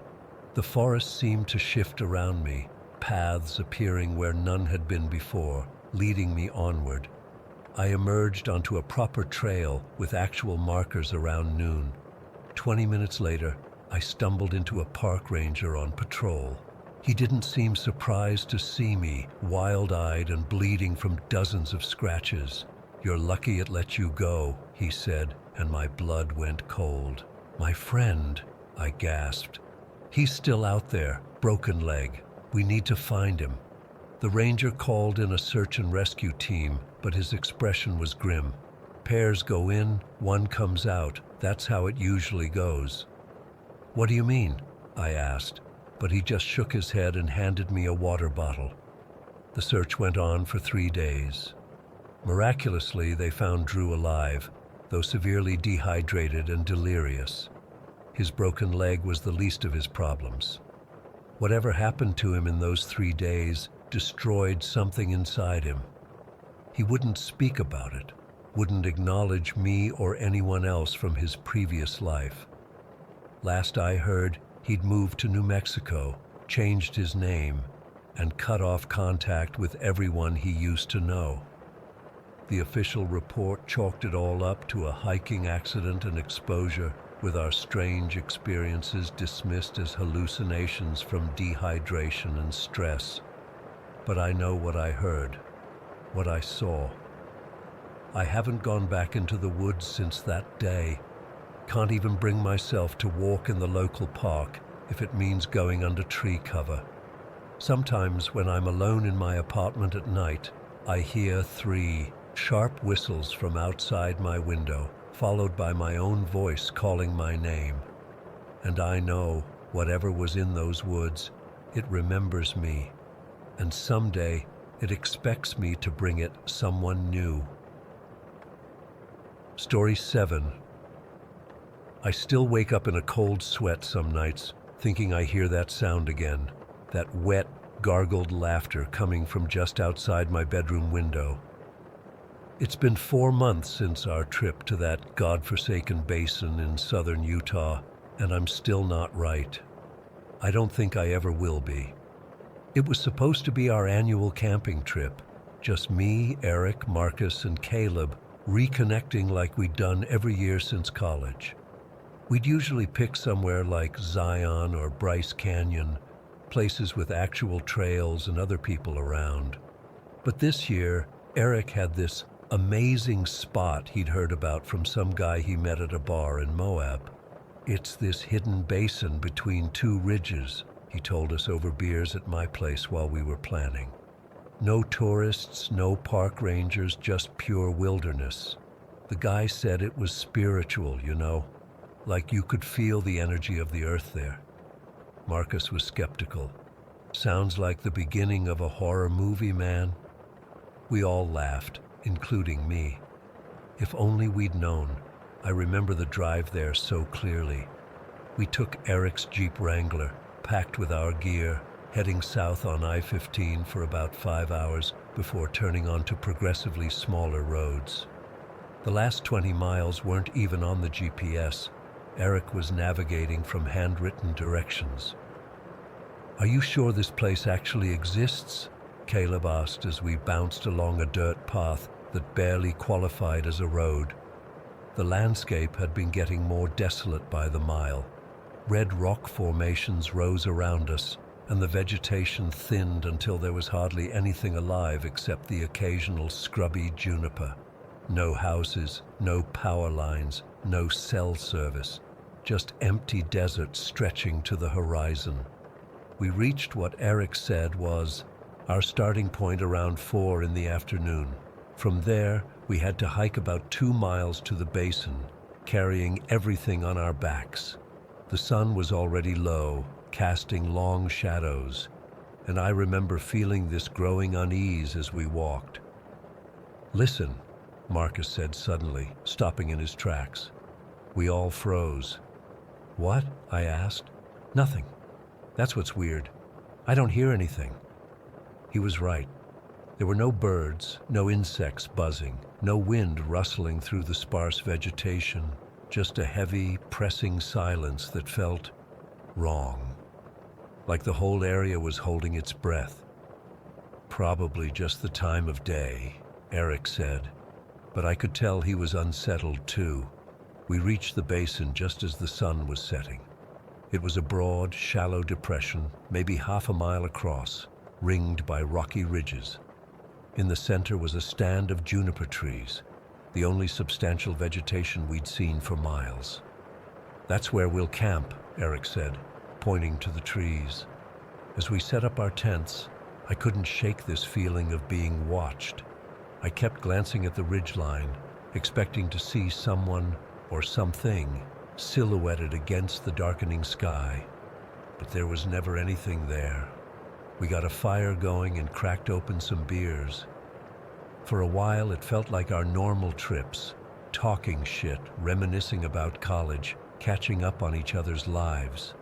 But the conversation kept dying, and in those silences, the weight of the empty desert around us seemed to press in. Around midnight, we heard it for the first time, a howl echoing across the basin. Not close, but not far either. "Coyote," Eric said immediately. "Sounds more like a wolf," Marcus countered. Caleb, always the class clown, stood up and howled back, cupping his hands around his mouth. We all laughed until something answered. Not a coyote, not a wolf. It was a deep, wet, gargled sound that ended in what could only be described as laughter. Human-like laughter, but wrong. The smiles dropped from our faces. "What the fuck was that?" I whispered. "Probably just echoes playing tricks," Eric said, but he was already adding more wood to the fire. "I think we should go to bed," Marcus suggested. "Early start tomorrow, right?" Nobody argued. We put out the fire and retreated to our tents, me and Eric in one, Marcus and Caleb in the other. I lay awake for hours, listening to the silence that somehow felt louder than any noise. The next morning, I woke up exhausted. Eric was already outside, making coffee on our portable stove. "Sleep okay?" he asked, not meeting my eyes. "Not really," I admitted. "You?" He shook his head. Caleb and Marcus emerged from their tent looking equally rough. "Did you guys hear anything last night?" Caleb asked. "Just you snoring," Marcus said, forcing a laugh. We decided to explore the basin after breakfast. It was a clear day, but surprisingly cool for southern Utah in late June. The basin looked less ominous in daylight, but that feeling of being watched hadn't gone away. We'd been walking for about an hour when we found it, a structure built into the shadow of two massive boulders at the base of the eastern ridge. It was a traditional Navajo hogan, a dome-shaped dwelling made of logs and earth, though this one was clearly abandoned and partially collapsed. "Holy shit," Eric breathed. The guy in Moab mentioned ruins, but I thought he meant like old mining stuff. Something about that hogan made my skin crawl, but Caleb was already heading toward the entrance. "Guys, check this out," he called. Against my better judgment, I followed him inside. The interior was dark and smelled of dust and something else, something organic and unpleasant. As my eyes adjusted, I saw scattered bones on the dirt floor. Small ones, probably from rabbits or other desert animals. But what caught everyone's attention was the bundle hanging from one of the ceiling beams, a collection of twigs wrapped tightly in red string, with feathers and what looked like black hair woven into it. "Don't touch that," Eric said sharply when Caleb reached for it. "What is it?" I asked. "It's a protection ward," Eric said. "My grandmother was half Navajo. She used to make similar things, though not exactly like this." "Protection from what?" Marcus asked. Eric shrugged. "Evil spirits, I guess. Bad energy. My grandmother never really explained it." Caleb snorted. "Well, it didn't work very well for whoever lived here." "We should go," I said suddenly. The air in the hogan felt thick, hard to breathe. As we turned to leave, Caleb quickly reached up and plucked one of the feathers from the bundle. "Dude, what the hell?" Eric snapped. "Just a souvenir," Caleb said, tucking it into his pocket. I saw Eric exchange a look with Marcus, but neither of them said anything else. That night, we built the fire bigger than usual. None of us said why, but we all knew. We were scared. We kept the conversation light, deliberately avoiding any mention of the Hogan or the strange sounds from the night before. Around 1:30 in the morning, we were still sitting around the fire, none of us willing to suggest turning in, when Marcus suddenly went rigid. "Do you hear that?" he whispered. We all fell silent, straining to listen. At first I heard nothing. Then I caught it, whispers, so faint they might have been the wind, except there was no wind that night. They seemed to be coming from all around us, circling our camp. "It's just the fire," Eric said, but his voice shook. Then came the smell, like rotting meat left in the sun. It hit us all at once, so strong I gagged. "What the fuck is that?" Caleb hissed, jumping to his feet. That's when I saw it, emerging from the darkness beyond our firelight. A figure, tall and emaciated, walking with a jerky, unnatural gait. It looked humanoid, but wrong. Its arms too long, fingers like broken twigs, its skin a mottled gray in the firelight. But the face... God, the face is what still haunts me. It was my face, but melted, distorted, like someone had tried to mold clay into my features without ever having seen me clearly. The eyes were too wide, the mouth stretched in a grin that split the cheeks. It spoke my name, in my voice, but strangled and wrong. "David," it gurgled. David. I was frozen, unable to move, unable to breathe. Eric wasn't. He had brought his hunting rifle, something we'd teased him about on the drive, and now he raised it, firing a shot that exploded through the night. The creature jerked as the bullet hit, but it didn't fall the way a person would. It collapsed in sections, like a puppet with cut strings, then scuttled backward into the trees on all fours, still facing us, still wearing that twisted version of my face. "Run!" Marcus screamed. We didn't grab anything, not our tents, not our sleeping bags, just the keys to the Jeep. We ran like hell across that basin in the dark, stumbling over rocks, gasping for breath. I kept expecting to feel those twig-like fingers on my shoulder at any moment. Somehow, we made it back to the Jeep. Eric's hands were shaking so badly he could barely get the key in the ignition. When the engine roared to life, I almost cried with relief. We drove recklessly, bouncing over the rough terrain, headlights cutting through the darkness. No one spoke. What was there to say? It took us until dawn to reach cell service again. We stopped at the first gas station we saw, all of us hollow-eyed and jumpy. "What the fuck was that thing?" Caleb finally asked, his voice barely above a whisper.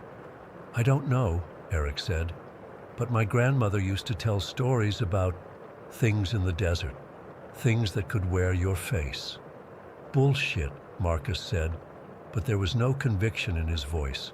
We drove back to Salt Lake City in silence. When we got back, we quickly separated, each of us making excuses about needing to get home. I think we were all too traumatized to stay together, too ashamed of our fear.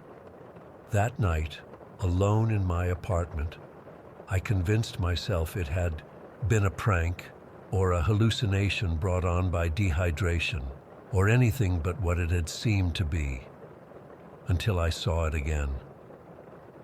I was taking out my trash 3 days after we got back. It was dusk, the alley behind my apartment building cast in shadow.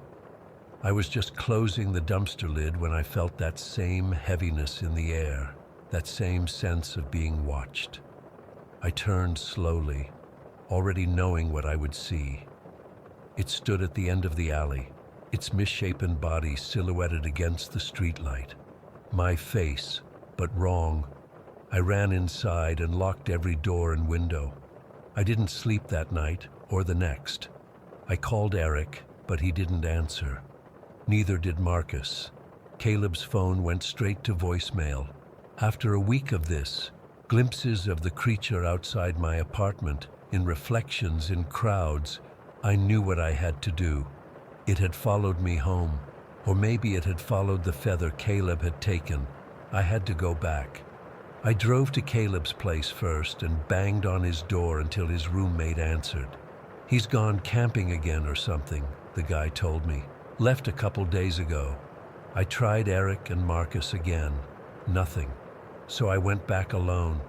I took my own car this time, a Honda Civic that wasn't made for off-road driving. I ruined my suspension getting to the trailhead, but I didn't care. I brought the feather. I'd taken it from Caleb's room when his roommate wasn't looking. I don't know why I was so certain it was the cause, but I was. The hike to the basin was harder alone, harder in my state of sleep-deprived paranoia. Every rustle in the sparse underbrush made me jump.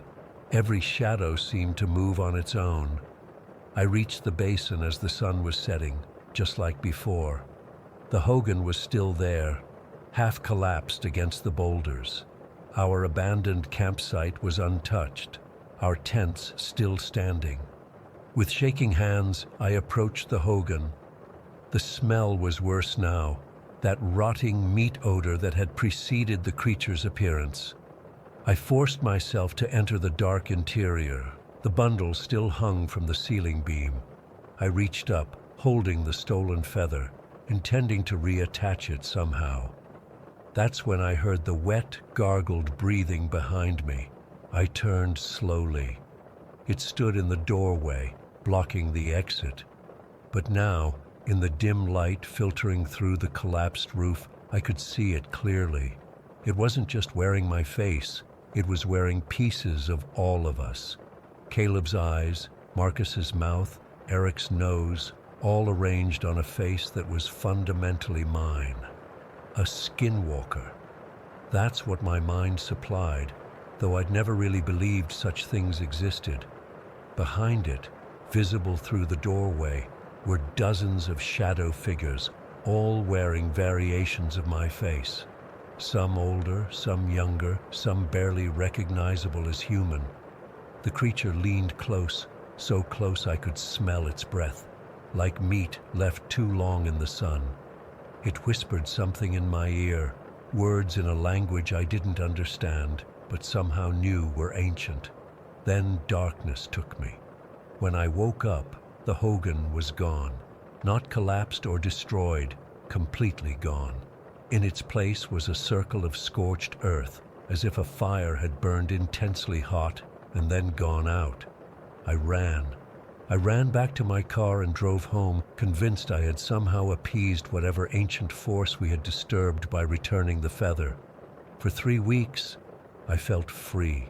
The feeling of being watched was gone. I slept through the night. I even started returning my friends' calls. They were all alive, all convinced we'd experienced some kind of shared hallucination in the desert. Then yesterday, I got a photograph in the mail. No return address, no note, just a Polaroid showing Caleb standing in what looked like his bedroom. His neck was twisted at an impossible angle, his eyes wide and staring. And behind him, reflected in the mirror on his closet door, was the creature, holding a small mirror in its twig-like fingers. Tonight, I heard breathing outside my apartment walls. Wet, gargled breathing. I don't know what it wants. I don't know why it chose us, chose me, but I know it's not finished, and I know that face, my face, is waiting for me in the dark. Story 8. I still get chills thinking about what happened to me last Friday night. I've been trying to make sense of it all weekend, but I honestly don't know what would have happened if my mom hadn't shown up when she did. I'm a sophomore at Westlake High and play on the basketball team. Nothing special, just JV, but I love it. Coach Miller had scheduled an extra practice session Friday evening to prepare for our game against Ridgefield next week. Practice was supposed to run until 9:30, but Coach ended up cutting it short around 8:45 because half the team was out with that stomach bug going around. It should have been no big deal. I'd just text my parents to pick me up early, right? Well, that's when everything started going wrong. I grabbed my phone from my gym bag and saw I had no service. At first, I thought it was just the crappy reception in our gym. The walls are like concrete. But when I walked outside, I still couldn't send messages. That's when I remembered I'd gone over my data limit earlier that week streaming videos during lunch. My dad had been pissed about it and told me he wasn't increasing the plan. The phone was working fine. I just couldn't send texts or make calls without Wi-Fi. My parents weren't expecting to pick me up until 9:30, and I knew they'd both be out running errands until then. My house is about 4 miles from school, way too far to walk, especially after practice when I was already tired and sweaty. I remembered there was a Burger King about a block away that had free Wi-Fi, so I decided to head there to message my mom. The night was weirdly quiet. Our school sits back from the main road, surrounded by this big empty parking lot and some fields. The streetlights cast these long shadows across the pavement, and I could hear my basketball shoes squeaking with every step. I wasn't exactly scared at that point, just annoyed that I had to deal with this inconvenience. When I got to Burger King, it was almost dead inside. There was one employee behind the counter, looking bored, 2 older women chatting in a booth near the window, and this one guy sitting alone in the back corner. I didn't pay much attention to him at first.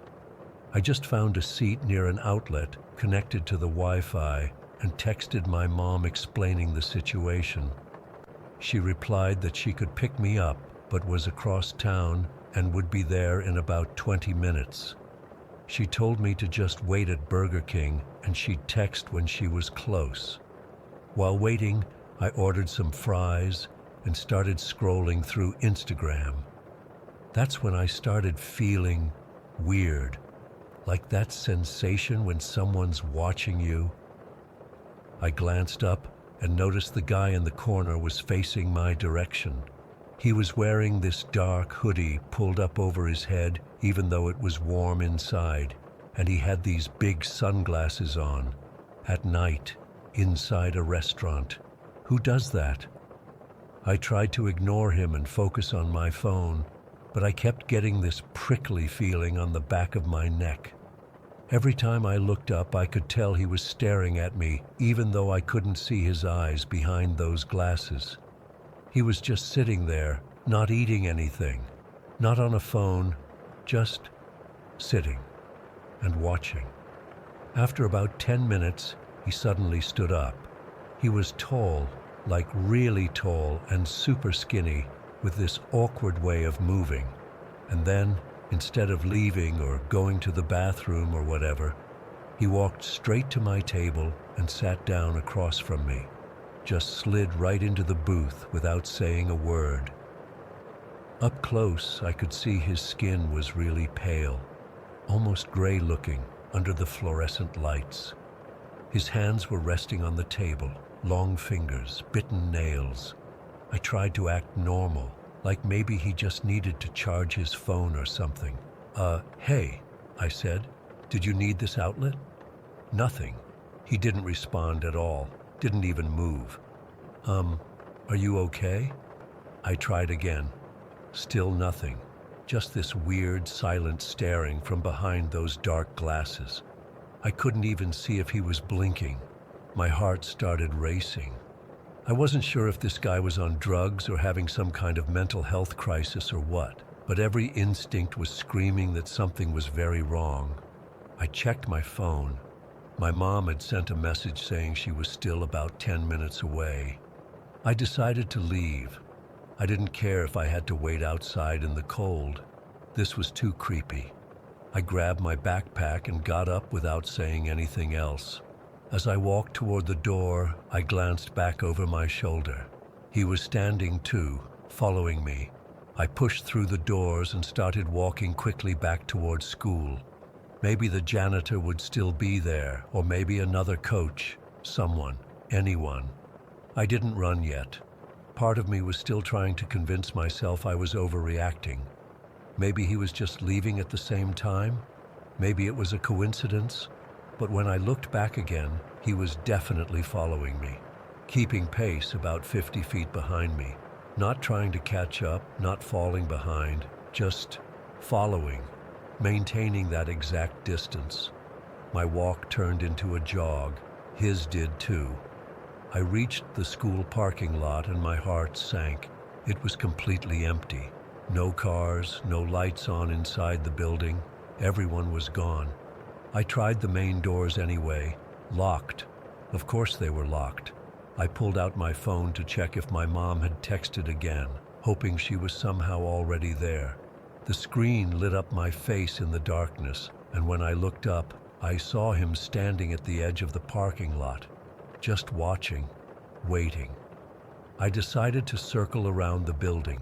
Maybe the gym door was still open, or maybe I'd find a security guard. But as I moved, so did he, always keeping that same distance, never speaking, never speeding up or slowing down, just matching my pace exactly. By now I was full-on terrified. My legs felt shaky from practice and fear. I kept thinking about all those true crime shows my mom watches. Was this guy going to grab me? Rob me? Worse? Why wouldn't he say anything? What did he want? I made a complete loop around the school building, all doors locked, no one around, and him, still following, still silent. I was breathing hard now, partly from jogging and partly from panic. My phone buzzed, my mom texting that she was at Burger King looking for me. Burger King, across the street, maybe 100 yards away. I could see the restaurant's sign from where I stood, but he was between me and that direction. If I tried to go that way, would he intercept me? Would he finally close that 50-foot gap? I decided to take a chance. I started walking toward the football field like I was heading away from Burger King. He adjusted his path accordingly. Then, when he committed to that direction, I suddenly sprinted as fast as I could toward the street. I heard footsteps behind me. He was running too now. No more matching my pace. He was trying to catch me. I've never run so fast in my life. Not in games, not in practice. Pure adrenaline pushed me across the street without even checking for cars. I could hear him getting closer, his breathing, the sound of his shoes on the pavement. The Burger King parking lot was lit up like a beacon. I saw my mom's blue Honda idling near the entrance. I screamed her name as I ran, waving my arms frantically. She saw me, and her expression changed from annoyed to concerned. I reached the car and yanked the passenger door open, throwing myself inside. "Go! Drive! Now!" I yelled. My mom, bless her, didn't ask questions. She just hit the gas and pulled out of the parking lot. As we accelerated away, I looked back and saw him standing at the edge of the lot, perfectly still, those dark glasses reflecting the neon Burger King sign. "What the hell, Caleb? What's going on?" my mom finally asked when we were a few blocks away. I told her everything, my words tumbling out between gasps for air. She wanted to call the police, but what would I even say? Some weird guy followed me? He never threatened me verbally or pulled a weapon. He never even spoke. He just followed. It's been 3 days and I still can't shake the feeling of being watched. I keep checking over my shoulder. I made my dad pick me up directly from practice today. No more walking anywhere alone. My teammates think I'm being paranoid, but they didn't see this guy. They didn't feel what I felt. The thing that keeps bothering me most is the why. What did he want? Why me? And what would have happened if my mom hadn't been there? Would he have just followed me all night? Or would he have eventually closed that gap between us? I don't know if I'll ever get answers. All I know is I'm checking behind me every few minutes now, half expecting to see a tall figure in a hoodie and sunglasses, maintaining that perfect 50-foot distance. Story 9. I've always been someone who craved isolation. After my divorce and losing my job within the same month, I needed a complete reset. No people, no reminders, just quiet. That's how I ended up in Stag Hollow. Population 200, according to the weathered sign I passed on my way in. My realtor had called it rustic and a handyman's dream, which was realtor speak for falling apart, but dirt cheap. The cabin backed right up to an older section of the Appalachian Trail that hardly anyone used anymore. Perfect. That's exactly what I wanted. The first week was spent cleaning and making the place somewhat livable. I fixed the leaky roof, patched some holes in the walls, and got the hot water working. The isolation was exactly what I needed. No cell service, spotty internet, and neighbors far enough away that I couldn't see their houses through the trees. For the first time in months, I could breathe. I made my first trip into town on a Tuesday morning. Stag Hollow was basically a main street with a few side roads. The general store doubled as the post office and seemed to be the hub of local activity. The moment I walked in, the conversation stopped. Every person turned to look at me with this unnerving collective stare. I nodded awkwardly and headed toward the canned goods. "You're the one who moved into the Harper place," a voice said behind me. It wasn't a question. I turned to find a stocky man in his 60s with a salt and pepper beard and deep-set eyes. His name tag read Nolan. "Yeah, that's me," I replied, trying to sound friendly. "Just picking up some supplies." Nolan studied me for a long moment. "That property's been empty for a reason." "Because it needed work?" I tried to joke. "Because it backs right up to the hollow." Something about the way he said hollow made the hair on the back of my neck stand up. I grabbed a few more cans from the shelf, hoping he'd drop whatever weird small-town thing this was. "Listen," Nolan said, lowering his voice. "You like hiking? That's part of why I moved here. If you go past mile marker 7, don't stop. And if you see bones, skulls especially, you go around them. Don't touch them. Don't even look too long."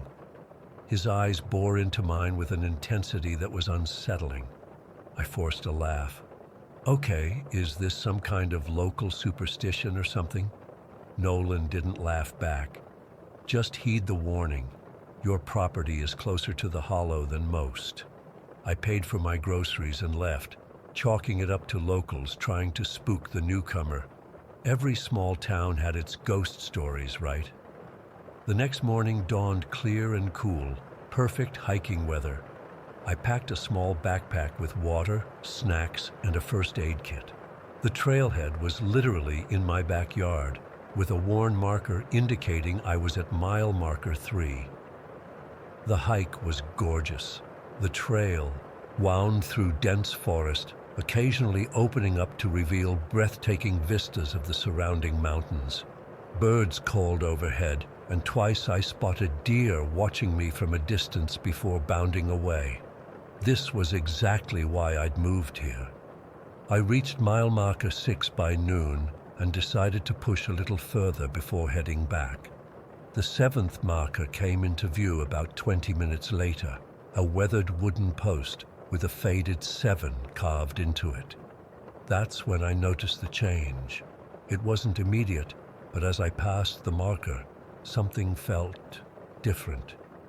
The forest that had been alive with sound suddenly became quieter. The birds stopped singing. The wind seemed to die down, leaving an eerie stillness. Even the quality of light changed, like the sun had dimmed slightly. I slowed my pace, suddenly remembering Nolan's warning. As I rounded a bend in the trail, I saw it, a small animal skull, probably a squirrel, placed in the center of the path. Around it, tiny bones had been arranged in a perfect circle. I stopped, feeling a chill despite the afternoon warmth. It was clearly deliberate, not something that would happen naturally. Someone had placed these bones here, maybe as a joke, some kind of weird art, kids playing in the woods. I carefully stepped around the arrangement, not touching anything, and continued down the trail. About 100 yards further, I found another one, this time a bird skull with wing bones splayed out in a star pattern. The deeper I went, the more elaborate the displays became. A raccoon skull with its long finger bones arranged in spirals. What looked like a fox skull surrounded by vertebrae stacked in tiny towers. By this point, the forest was completely silent. No birds, no rustling leaves, not even the sound of insects. Just the crunch of my boots on the trail and my increasingly rapid breathing. I should have turned back. Every instinct was screaming at me to go back to the cabin, but curiosity pushed me forward until I reached a clearing where a deer skull sat directly in the middle of the path. Its antlers were intact, and various bones from what must have been the deer's body were positioned in an intricate pattern around it. I stood there staring at it far longer than I should have. Nolan's warning echoed in my head. Don't touch them. Don't even look too long. But it was just bones, right? I picked up a stick and after a moment's hesitation, used it to nudge the deer skull off the path. The silence that followed was absolute. Not just quiet, a complete absence of sound that felt like pressure against my eardrums. I dropped the stick and backed away, suddenly aware that I'd made a terrible mistake. I practically ran back to my cabin, the feeling of being watched growing stronger with every step. By the time I reached my property, I was sprinting. That night was when everything changed.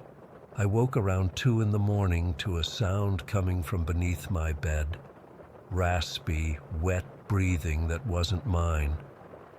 I froze, too terrified to move, listening as whatever was under there shifted slightly. Then came a high, unnatural laugh, not like a human laugh at all, but something mimicking one, getting the pitch and rhythm wrong in a way that made my skin crawl. I lay perfectly still until dawn, when the breathing finally stopped. Only when sunlight streamed through my windows did I find the courage to look under the bed. Nothing was there. Of course, nothing was there. I was being ridiculous. Then I went to make coffee and noticed the muddy footprints on my porch. They weren't human footprints. They were elongated, with curved toes that appeared to have claws. They led right up to my front door, which I was positive I'd locked. And there, under the porch light that had mysteriously burned out overnight, was a large handprint pressed into the wood. The fingers were too long, the thumb positioned at an impossible angle. I spent the day secured inside, jumping at every creak and groan of the old cabin. I told myself there had to be a rational explanation. Maybe kids from town were playing a prank. Maybe there was some kind of local initiation for newcomers. For 3 days, I avoided the woods entirely. I drove into town instead of hiking, bought more supplies, and considered asking Nolan about what happened, but something stopped me. The way the other locals looked at me, with pity or suspicion, made me keep my experience to myself. On the 4th day, drawn by some compulsion I couldn't explain, I returned to the trail. I had to see if those bone arrangements were still there. I had to know if I'd imagined the whole thing. I followed the now familiar path to mile marker 7. The forest went quiet again as I crossed that invisible boundary. When I reached the clearing with the deer skull, my blood ran cold. It was back in its original position, exactly as it had been before I moved it. I didn't touch anything this time. I just turned around and walked quickly back to my cabin, the sensation of eyes on my back the entire way. That night was worse than the first. Something scratched inside my walls, moving from room to room. Then came the slamming, hard impacts against the drywall that made the whole cabin shake. I huddled in my bedroom, a kitchen knife clutched in my trembling hand as whatever it was circled the house. Around midnight, I gathered the courage to peek through my bedroom window, and that's when I saw it. Standing at the edge of the forest, partially obscured by trees, was a figure. Tall, impossibly tall, with elongated limbs and features. Even from a distance, I could see its face, or what passed for a face, with an unnaturally wide smile that stretched too far across what should have been cheeks. It raised one long-fingered hand and waved at me, like we were old friends. I dropped the curtain and backed away from the window, my heart hammering so hard I thought it might burst. The scratching and slamming continued until dawn, when everything went eerily quiet again. When I finally ventured onto my porch that morning, I found it covered in animal skulls, dozens of them, arranged in a perfect spiral leading to my door. In the center was a human-sized skull that I swear hadn't been there when I first looked out. I called Nolan. My hands shook so badly I could barely dial the number. "You moved something, didn't you?" he asked as soon as I explained what was happening. "A deer skull," I admitted. "I just nudged it with a stick." Nolan was quiet for so long, I thought the call had dropped. Finally he said, "You've disturbed the hollow ones. They've been in these woods since before people came. They collect things, bones, skulls, names, souls, some say. What do I do?" My voice cracked with fear. "Leave an offering. Raw meat. Leave it at the edge of the forest tonight. Don't look at it too long. Don't touch anything else, and pray they accept it." I drove to town and bought 5 pounds of raw steaks. At dusk, I placed them at the forest's edge and retreated to my cabin, locking every door and window. The hollow ones came that night. I heard them moving around outside, making sounds no human throat could produce. I didn't look. I didn't want to see. When morning came, the steaks were gone. I thought that would be the end of it. I was wrong. The next night, I found a fresh skull on my porch. Not animal, not human, something in between. And carved into it, crude but unmistakable, was my name. "It's not a warning," Nolan told me when I showed him. "It's a countdown." That's when he explained that the town had dealt with the hollow ones before, that they had ways of fighting back, that there were rituals and protections passed down through generations of Stag Hollow residents. 2 nights ago, Nolan and 12 other townspeople came to my cabin, armed with old rifles and shotguns, carrying jars of what looked like ash mixed with blood. They drew symbols on my doors and windows, placed strange bundles of herbs and bones at the corners of my property. "They'll come tonight," Nolan said. "They always do when they've marked someone, but we'll be ready." We weren't ready. We couldn't have been. They came out of the forest as the sun set. Tall, thin figures with movements that weren't quite right, like watching something try to mimic human motion without understanding how joints work. Their faces were skull-like, with those terrible stretched smiles and eyes that reflected light like animals. The townspeople fired their guns, but the bullets seemed to pass through the hollow ones like they were made of mist. They moved so fast, 1 second at the edge of the forest, the next right in front of us. I saw them take Nolan. He was shouting something, some kind of incantation, when one of the hollow ones simply reached into him. Not like punching or stabbing, it was like its hand passed through Nolan's chest and grabbed something inside. When it pulled its hand back out, Nolan collapsed, his eyes open but empty. 4 others were taken the same way before the rest of us retreated into the cabin. We've been here for 2 days now. 3 people have tried to run for their cars. None made it. The hollow ones are still out there, waiting, watching. Sometimes they tap on the windows or scratch messages into the walls, symbols none of us understand. The older locals say they're coming for all of us now, that once the hollow ones start collecting, they don't stop until they're satisfied.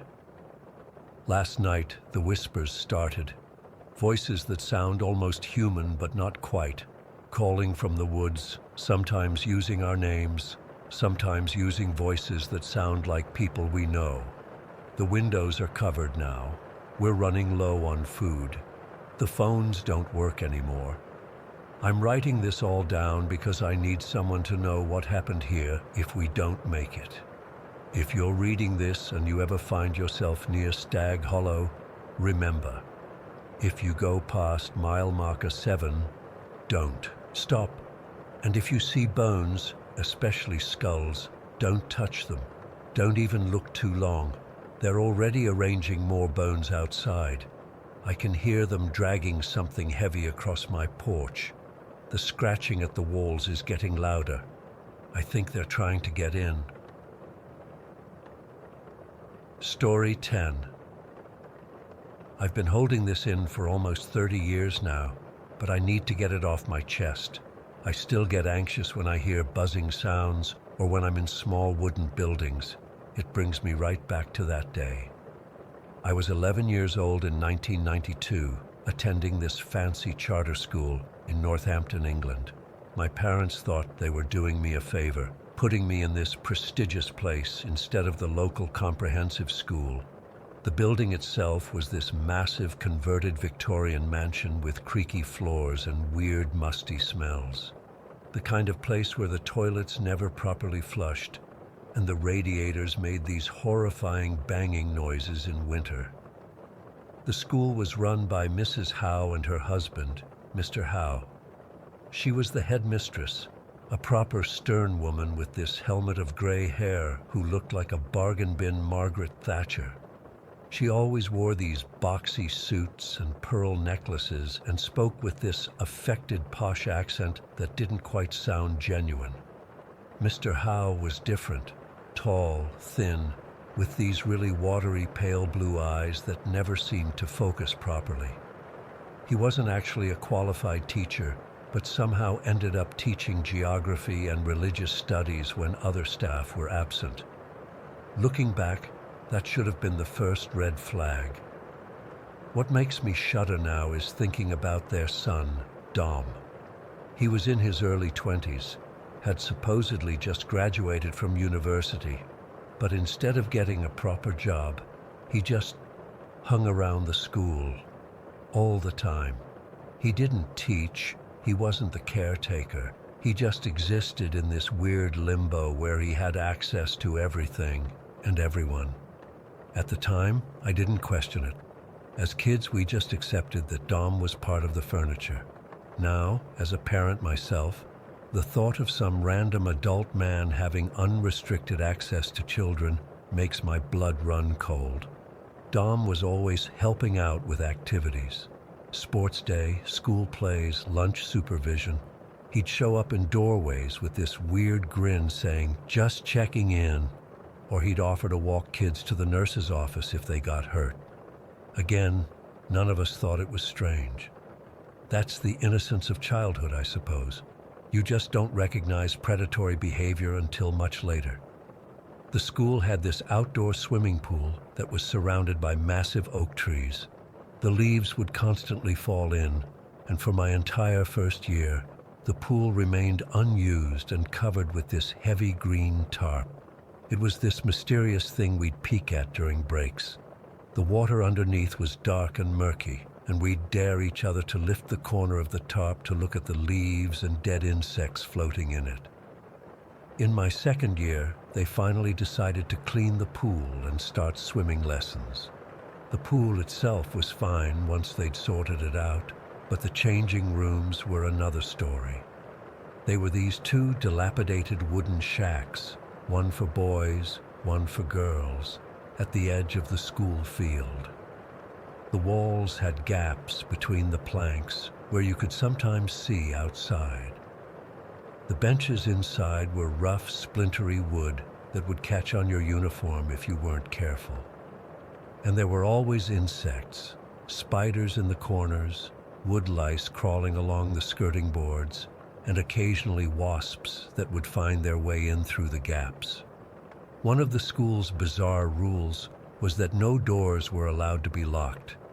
Apparently, years before I started, a child had gotten stuck in a bathroom when the lock broke, and Mrs. Howe decided the solution was to remove all locks from the inside of doors. Privacy wasn't exactly a priority. It was mid-June, unusually hot for England. The kind of day where your school shirt sticks to your back and the classroom windows are all open but there's still no air. We had swimming in the afternoon, which we were actually looking forward to for once because of the heat. I remember the changing room felt like an oven that day. The wood had been baking in the sun all morning. I was the last one changing. I'd forgotten my swimming trunks and had to borrow some from the lost property box. These awful, baggy blue things that I was embarrassed to wear. Everyone else had already gone to the pool, and I was alone, struggling to change quickly. That's when Dom burst in. He had this habit of bursting into rooms saying, "Boo!" like it was funny to scare children. He'd done it before when kids were changing, but usually he'd just apologize with this weird smile and back out.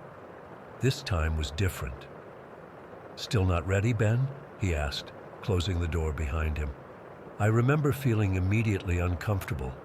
I was standing there in my underwear, holding the borrowed trunks.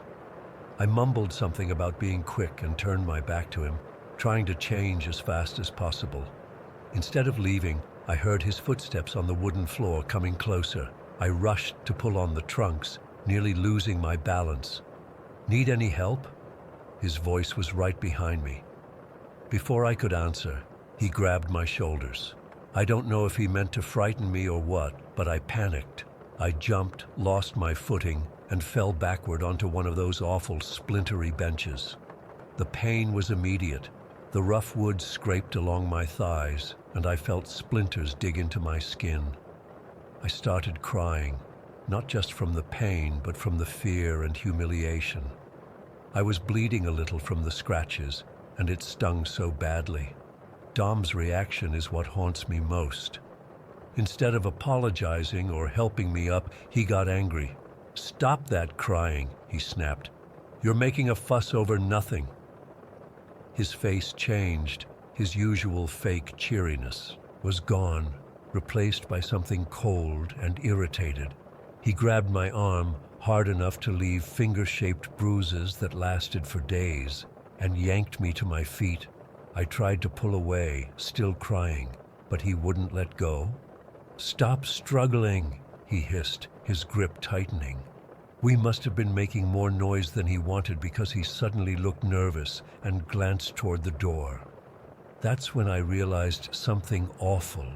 The door was shut completely, which was unusual because it usually swung open by itself from being warped. Looking back, I'm certain he had somehow locked it from the inside, despite the school's no locks policy. In our struggle, he stumbled backward and knocked against the wall. There was a loud crack and something fell from the rafters, a wasp nest that had been building up there in the corner where the ceiling met the wall. I hadn't noticed it before, but it was a decent size, maybe like a small grapefruit. The nest broke open when it hit the floor, and suddenly the air was filled with angry buzzing. Dom let go of me immediately, his face white with fear. The wasps swarmed up, disoriented and aggressive. Dom screamed, a high-pitched, panicky sound that didn't match his size at all, and lunged for the door. He pulled it open, confirming my suspicion that he'd somehow secured it, and bolted outside, swatting at the air around him. The wasps followed him like they were targeting him specifically, this black and yellow angry cloud pursuing him across the field. I was frozen for a moment, then realized I needed to get out too. I ran outside, still only wearing those ridiculous borrowed trunks, but the wasps seemed uninterested in me. I only got stung once on my shoulder.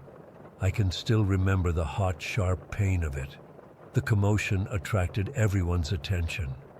The swimming teacher came running over and other kids were pointing and staring. Dom was still screaming and running, his arms flailing, wasps attacking him. He ended up jumping into the pool to escape them, creating this massive splash that soaked the swimming teacher. Afterward, there was chaos. I was taken to the nurse's office to have the splinters removed and get something for my wasp sting. I remember sitting there shaking, trying to explain what had happened. I told them Dom had scared me, and that's why I fell, but I was too frightened and confused to explain everything properly. The way he'd watched me changing, grabbed me, locked the door. The bizarre thing is, no one questioned why Dom was in the boys' changing room in the first place.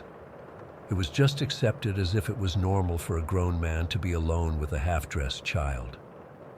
That thought makes me sick now. Dom disappeared after that incident. Mrs. Howe told everyone he'd gone to London for a job opportunity. The following year, my parents transferred me to a different school for reasons they never fully explained to me. I wonder now if they had suspicions they never shared. Years later, when I was in university, I came across a small article in a local newspaper. Mr. Howe had been investigated for fraud and embezzlement related to the school finances. The school had closed down, and buried in the article was a single line about their son, Dominic Howe, who was now in his 40s and had been imprisoned for abusing 2 children who had been in his care when he worked as a residential care worker. My blood ran cold when I read that. I sat there in the university library, staring at that grainy newspaper, realizing what might have happened to me in that changing room if those wasps hadn't intervened. I've never been able to kill a wasp since then. I literally owe them my safety, possibly my life. I've thought about reporting what happened many times over the years, but Mr. and Mrs. Howe are both dead now, and Dom served his sentence for the other crimes. I've had therapy to deal with it, but I still get nightmares about that wooden changing room, about being trapped inside while Dom stands between me and the door. Sometimes I wonder if there were other children at that school who weren't as lucky as me, who didn't have a wasp nest fall at exactly the right moment. The thought keeps me awake at night. I've never been back to Northampton. I never will. I survived because of those wasps. Nature saved me when the adults who should have protected me failed completely. I'm 30 years older now, but part of me is still that scared 11-year-old in a wooden shack watching a predator close the door behind him. Story 11. I can't believe I'm finally writing this down. It happened 27 years ago, but the memory is still so vivid it makes my stomach turn. I was only 7 years old at the time, but that Christmas season changed everything for me. It was mid-December, probably around the 15th or 16th. My parents took me and my little sister Emma to Pineville Mall for Christmas shopping. Emma was only 5 then, still totally wrapped up in Christmas magic. I was at that age where I was starting to have doubts about Santa, but I wasn't ready to let go completely. The mall was packed with shoppers, Christmas music blaring from speakers, tinsel and fake snow everywhere, that weird mall smell mixed with cinnamon and pine. My parents wanted to finish up some shopping without us peeking at our presents, so they suggested I take Emma to see Santa while they shopped. They gave me $5 to pay for the photos and told us to stay right there until they came back. The Santa's grotto was set up in the center of the mall. It wasn't anything fancy, just a big chair with some fake presents and plastic reindeer. The line wasn't too long, maybe 6 or 7 kids. Emma was bouncing with excitement, but I remember feeling weird as soon as I saw the Santa. Something was just off. When it was finally our turn, Emma went first. She ran up to him and started rattling off her Christmas list. The Santa seemed normal enough with her, though his voice was raspy and he smelled like cigarettes under the cheap cologne. His beard looked dirty and yellowed around his mouth, not the pristine white you'd expect. His hands had these weird dark stains around the fingernails too. I remember thinking real Santas should be cleaner. After Emma was done, the teenager dressed as an elf motioned for me to have my turn. I didn't really want to, but I sat on his lap anyway. His knee was bony and uncomfortable. "And what's your name, young man?" he asked, his breath hot and sour against my face. "Michael," I mumbled, wanting to get this over with. "Michael," he repeated, drawing it out weird. "Have you been a good boy this year, Michael?" I nodded. "Good, good. And what would you like for Christmas?" I told him about the Nintendo game I wanted. He nodded, but he seemed distracted, looking past me toward where Emma was standing with the elf girl. Then he asked the question that would haunt me for years. "Now, Michael, Santa needs to know where to deliver your presents. Where exactly do you live?" I didn't think anything of it. Santa needs to know where kids live, right? How else would he deliver presents? So I told him our address, 42 Oakwood Lane.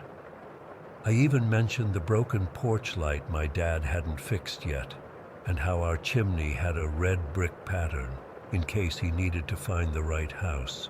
The Santa's eyes lit up in a way that makes me shudder now. "That's very helpful, Michael.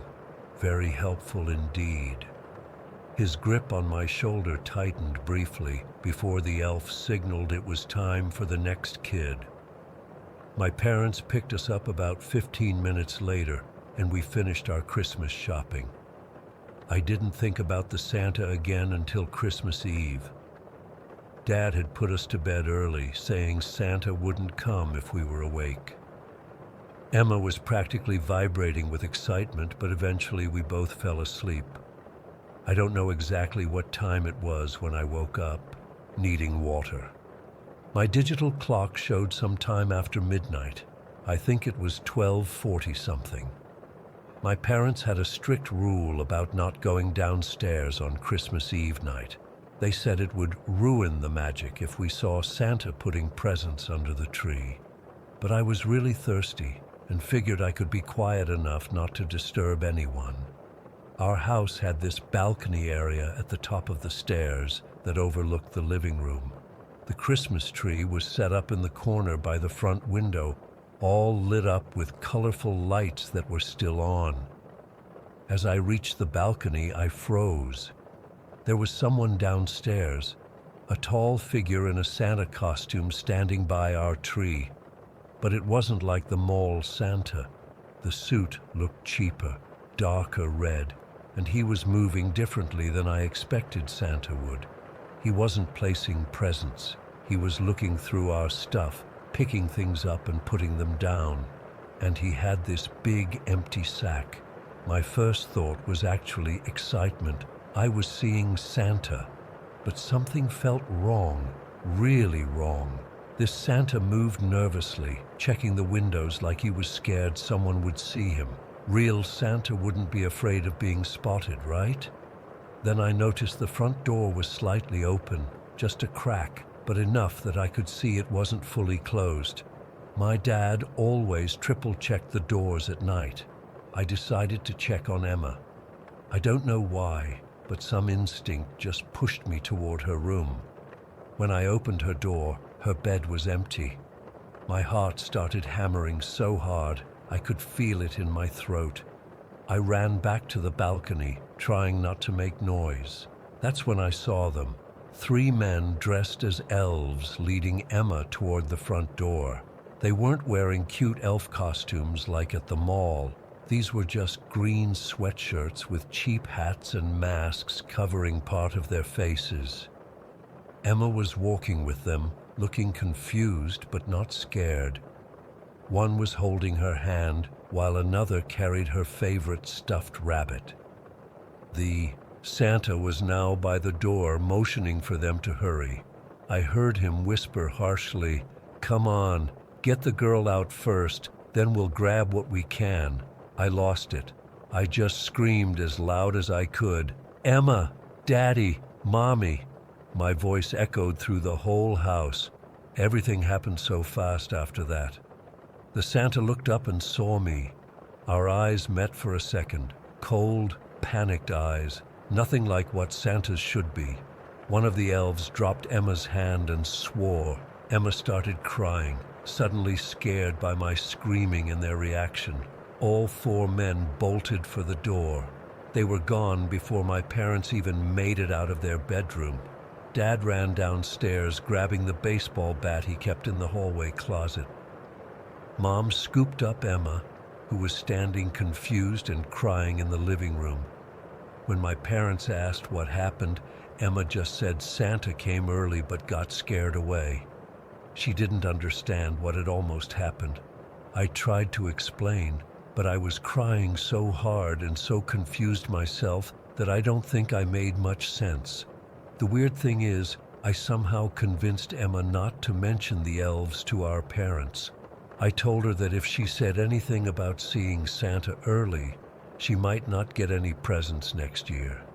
It was a terrible thing to do, but in my 7-year-old mind, I was protecting Christmas magic.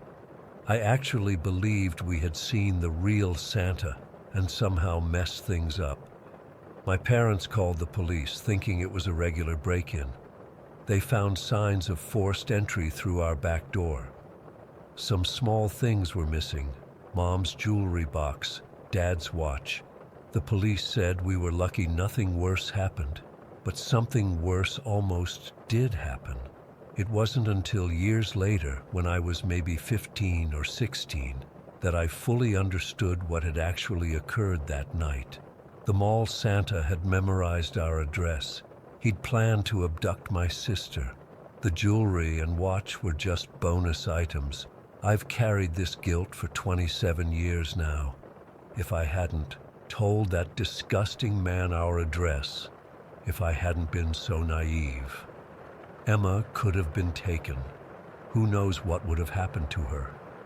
I tried looking into it years later, that Santa never returned to the Pineville Mall after that season. The mall had hired him through a temp agency that had since gone out of business. The photos we took that day were lost in a move years ago. I have no idea who he was, or if he was ever caught for anything else. Every Christmas, when I see mall Santas with lines of children waiting to sit on their laps and share personal details, I feel sick. Parents just freely letting their kids talk to complete strangers because they're wearing a red suit and a fake beard. I've never told Emma the truth. She's 32 now with kids of her own. She still loves Christmas, takes her children to see Santa every year. I can never bring myself to say anything, but I watch those mall Santas like a hawk when my niece and nephew sit on their laps. Sometimes I still wake up in the middle of the night, seeing those cold eyes staring up at me from beneath that dirty fake beard. And I wonder how many other houses he visited, how many other children told him exactly where they lived, and whether all of them were as lucky as Emma was that night. I still don't know if my screams saved her, or if my parents waking up scared them off, or what exactly happened. But I do know that Christmas magic died for me that night, replaced by a fear that's never fully gone away. Story 12. I've never been able to explain what happened to us during that weekend camping trip. I don't talk about it much, hardly at all really, but I still think about it almost every day. It's been 4 years, but sometimes when I close my eyes at night, I still see those cross-shaped eye slits staring back at me. It was supposed to be a simple getaway. Simon, Eddie, and I had been cooped up in our Brooklyn apartments through a particularly brutal summer. the kind where the humidity makes everything stick to everything else, and the constant drone of window AC units becomes the soundtrack to your existence. By mid-August, we were desperate for some fresh air. "Dude, we need to get out of the city before I lose my mind," Simon had texted in our group chat. Eddie suggested Harriman State Park, close enough that we didn't need to rent a car. Eddie had his mom's old Honda, but far enough to feel like we'd actually escaped. None of us were what you'd call outdoorsy. I owned a sleeping bag I'd used maybe twice before. Eddie had some camping gear from his brief stint in Boy Scouts a decade earlier. And Simon? Well, Simon brought a bottle of whiskey and enough weed to last us the weekend. We were city boys playing at Wilderness Adventure. We arrived at Harriman on Friday afternoon. The main campgrounds were packed. Apparently half of New York had the same idea. So Eddie suggested we find somewhere a bit more secluded. "I read online there are some unofficial spots if you hike in a bit," he said, showing us something on his phone. "Not technically allowed, but nobody really enforces it." I should have known then that breaking small rules can sometimes lead to breaking bigger ones. But the idea of privacy away from families with screaming kids sounded appealing, so we grabbed our gear and followed a trail for about 40 minutes before veering off into a less traveled area. We found a decent clearing near a small stream, pitched our 2 tents, and set up what passed for our camp. It was still early afternoon, so Simon suggested we explore. "Let's check out what's around here," he said, already wandering toward a deer path leading deeper into the woods. "Maybe find a good spot to swim." The forest was denser than I expected, with tall oaks creating a canopy that filtered the sunlight into scattered beams on the forest floor. It was beautiful in a primal way, nothing like the manicured paths of Prospect Park. We followed Simon, who seemed determined to get as far from civilization as possible. After about an hour of walking, taking random turns and cresting small hills, I realized we had no clear idea where we were. My phone showed no signal, and Eddie's offline map app wasn't much help, since we'd gone completely off any marked trail. "Maybe we should head back," I suggested, trying to mask the slight anxiety creeping into my voice. "Wait, check that out," Simon said, pointing through a break in the trees. There was a glimmer of water, a small lake or large pond that didn't seem to be on any of the park maps Eddie had saved. The water was unnaturally still, reflecting the trees like a perfect mirror. Something about it felt wrong, but I couldn't put my finger on why. "Let's check it out," Eddie said, already following Simon toward the water. As we approached the lake, I noticed the absence of sound. No birds, no insects, just the soft padding of our boots on the damp ground. The air felt heavy, charged somehow. That's when we saw it, a small wooden structure about 30 yards from the shore, partially hidden by overgrown bushes. "What the hell is that?" I asked, squinting to make out details. "Some kind of hunting shack, maybe?" Eddie suggested, though none of us believed that. Why would there be a hunting shack in a state park? It was a crude, weathered building that looked like it had been there for decades. The wood had turned a silver gray from exposure, and parts of the roof had caved in. A single small window faced the lake, its glass long gone. Simon, always the first to dive into anything new, was already heading toward it. "Come on, let's see what's inside." Every instinct told me to walk away, to grab Simon by his stupid flannel shirt and drag him back to camp. But I didn't. That curiosity, that deeply human need to know, pushed us forward. The door hung half open on rusted hinges. Simon pushed it fully open with a creak that seemed to echo across the still lake.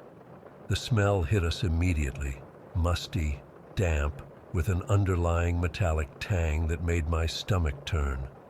Jesus, Eddie muttered, covering his nose with his sleeve. The interior was small, maybe 12 by 15 feet, empty except for a crude wooden table in the center. The table had dark stains that had soaked deep into the grain, old stains, the kind that time doesn't wash away. What made my skin crawl were the hooks, dozens of them attached to the walls at various heights, some small enough to hang keys, others large enough to suspend, something much bigger.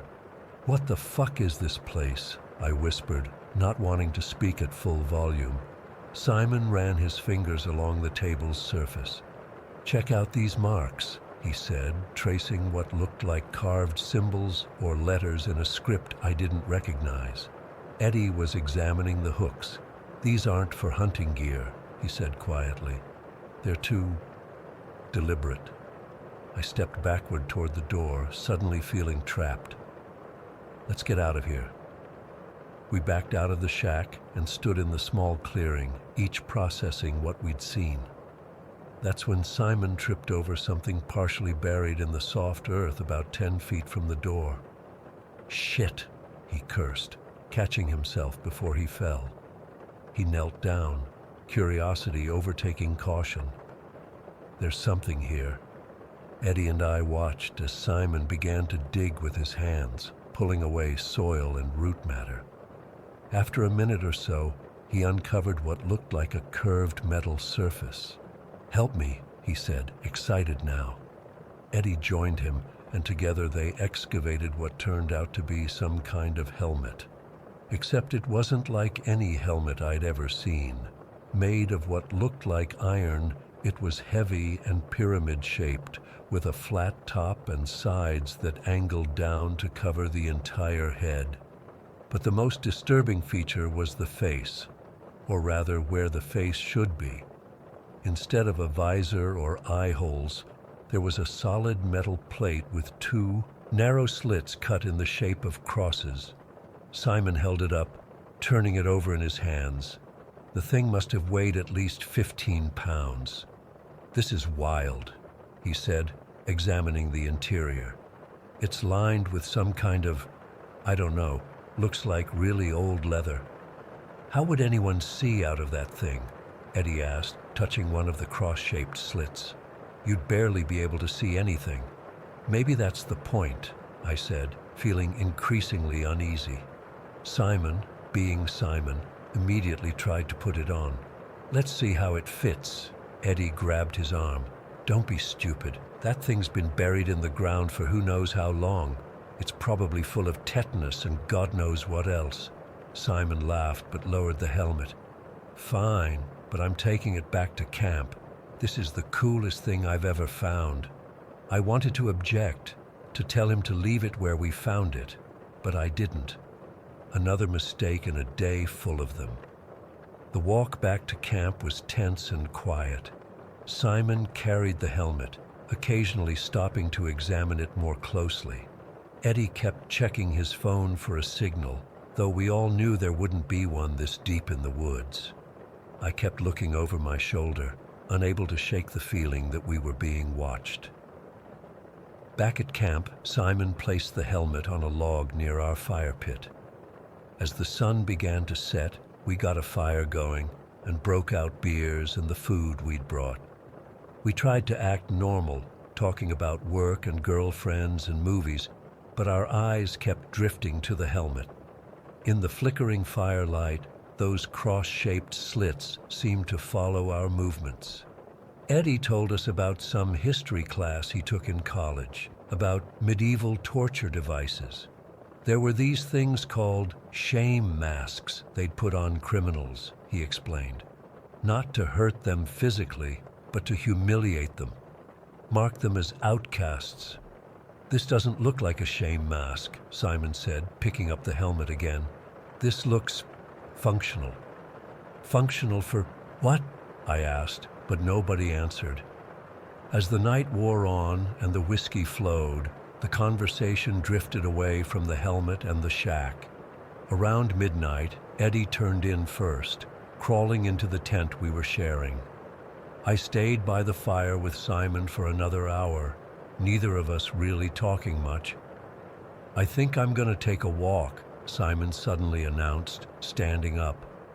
"Now? It's like 1 in the morning. "Just need to clear my head," he said, grabbing his phone for the flashlight. He hesitated, then picked up the helmet too. "Leave that thing here," I said, surprising myself with the force in my voice. Simon just shook his head. "Be back in a bit." I should have stopped him. I should have woken Eddie and gone after him. Instead, I threw another log on the fire and waited, telling myself he was just taking a drunk midnight stroll. He was gone for almost an hour. By the time I saw his flashlight beam cutting through the trees, I was on the verge of waking Eddie to go search for him. Simon emerged from the darkness, but something was wrong. He moved differently, stiffer, like each step required conscious effort, and he didn't have the helmet. "Where'd you go?" I asked as he approached the fire.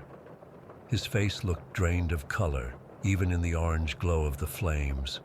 "Just walking," he said, his voice flat. "I got rid of it." "The helmet? Why?"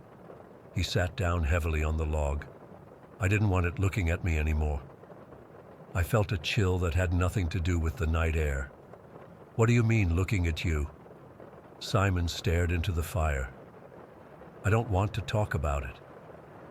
"Simon, what happened out there?" He shook his head. "I threw it away. Let's leave it at that." I pressed him for details, but he shut down completely, eventually crawling into his tent without another word. I barely slept that night. Every sound, every snap of a twig or rustle of leaves set my heart racing. I kept imagining someone or something approaching our camp, wearing that bizarre helmet with its cross-shaped eyes. When morning came, we packed up quickly. No one suggested exploring further or staying the extra day we'd planned. Eddie sensed something was wrong, but didn't push for details when neither Simon nor I volunteered information. The hike back to the car was silent and tense. Simon walked ahead of us, repeatedly checking over his shoulder. Once we hit the main trail, we practically jogged to the parking lot. The drive back to Brooklyn was just as quiet. Simon stared out the window the entire time, flinching whenever we passed a wooded area. Eddie tried making casual conversation, but eventually gave up. We never talked about it afterward. Simon avoided the topic completely, changing the subject whenever anything remotely related came up. A few months later, he moved to Chicago for a job opportunity, or at least that's what he told us. I always wondered if he was just trying to put more distance between himself and Harriman State Park. I've spent countless hours searching online for information about that shack or the helmet. I've looked up historical records of the park, read forums about unofficial structures in state parks, even researched medieval and ancient helmets with cross-shaped visors. Nothing matches what we found. Sometimes I wonder if I imagined the whole thing, if it was just a regular old shack and some weird junk someone left behind. But then I remember Simon's face when he came back to camp that night. The emptiness in his eyes. The way he said he didn't want it looking at him anymore. Whatever happened during Simon's walk that night changed him. And though I've never worked up the courage to go back and look for that shack or the helmet he discarded, I can't shake the feeling that we brushed up against something ancient and malevolent, something that was never meant to be found.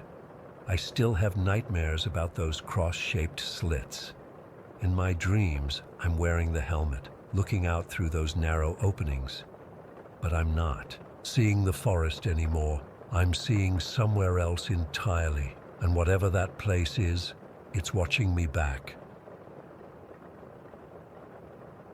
Story 13. I still wake up sometimes thinking about it. Those moments at Mount Rainier keep replaying in my head, and I've spent almost 3 decades trying to piece it all together. I worked with Sheila at Paradise Inn during the summer of '96. We weren't best friends or anything, but when you're working seasonal jobs in a national park, everyone becomes like family pretty quickly. Sheila was in her early 40s, probably around 43, with this really warm smile that made everyone feel comfortable. She had this way of making even the most irritated tourist calm down when their room wasn't ready or when the fog blocked their precious mountain view. It was my second season at Rainier, but her first. Despite being new, she quickly became someone everyone respected. I remember how excited she was when she got selected to stay on for winter. Most of us were packing up to chase seasonal work elsewhere, some heading to ski resorts, others down to Arizona or California for winter tourism jobs. But Sheila had fallen in love with the mountain and was thrilled to experience it in the quiet season. Only a handful of employees stayed through winter, and positions were competitive. That evening of October 4th still feels crystal clear in my memory. We had our traditional end-of-season dinner at the Longmire restaurant. About 20 of us crammed around pushed-together tables, laughing about the crazy tourist stories from summer, making plans for where we'd all meet next season. Sheila wore this deep green sweater that brought out her eyes. She seemed happy, but maybe a little quiet. I remember she got up to use the bathroom at one point, and when she came back, something seemed off. I caught her staring out the window into the darkness, like she was distracted by something. When I asked if everything was okay, she just smiled and said, "Just thinking about how quiet this place will be once you rowdy bunch leave." The dinner wrapped up around 10:30. Most people were getting rides back to Paradise Inn, where the majority of seasonal staff stayed. But Sheila and a few others lived in the Longmire housing area, just a short walk from the restaurant. I remember giving her a hug goodbye and saying, "Don't get too lonely up here with the ghosts and bears." She laughed and said, "I've got plenty of books to keep me company." I watched her walk away from the restaurant with Thomas, another winter staffer. They headed toward the housing area, which was maybe a 5-minute walk through a wooded path. Nothing seemed unusual. That was the last time any of us saw her. The next morning I was finishing packing when my roommate burst in and said Sheila hadn't shown up for her morning shift. This wasn't like her at all. She was almost annoyingly punctual, always 5 minutes early to everything. My roommate said people had knocked on her cabin door but got no answer. At first, I figured she might have overslept or maybe wasn't feeling well. But when her supervisor went to check her cabin with a master key around noon, everything was still there. Her purse, wallet, uniform laid out for the next day. Even her contact lens case was open on the bathroom counter, like she'd taken them out the night before. Her bed was made, not slept in. The only things missing were whatever she'd been wearing the night before. By evening, park rangers were everywhere. They interviewed all of us still on property, focusing on that dinner and who had seen her last. Thomas told them he'd walked with her until the path split. He went left to his cabin, and she continued straight to hers, maybe 300 yards further. He remembered calling out, "Good night," and her waving back. That was it. Last confirmed sighting. I had to leave the next day for my next job, but I kept calling friends who were still there to get updates. The search expanded quickly. What made it so bizarre was that Longmire isn't remote wilderness. It's basically a small village within the park with buildings, roads, and short trails.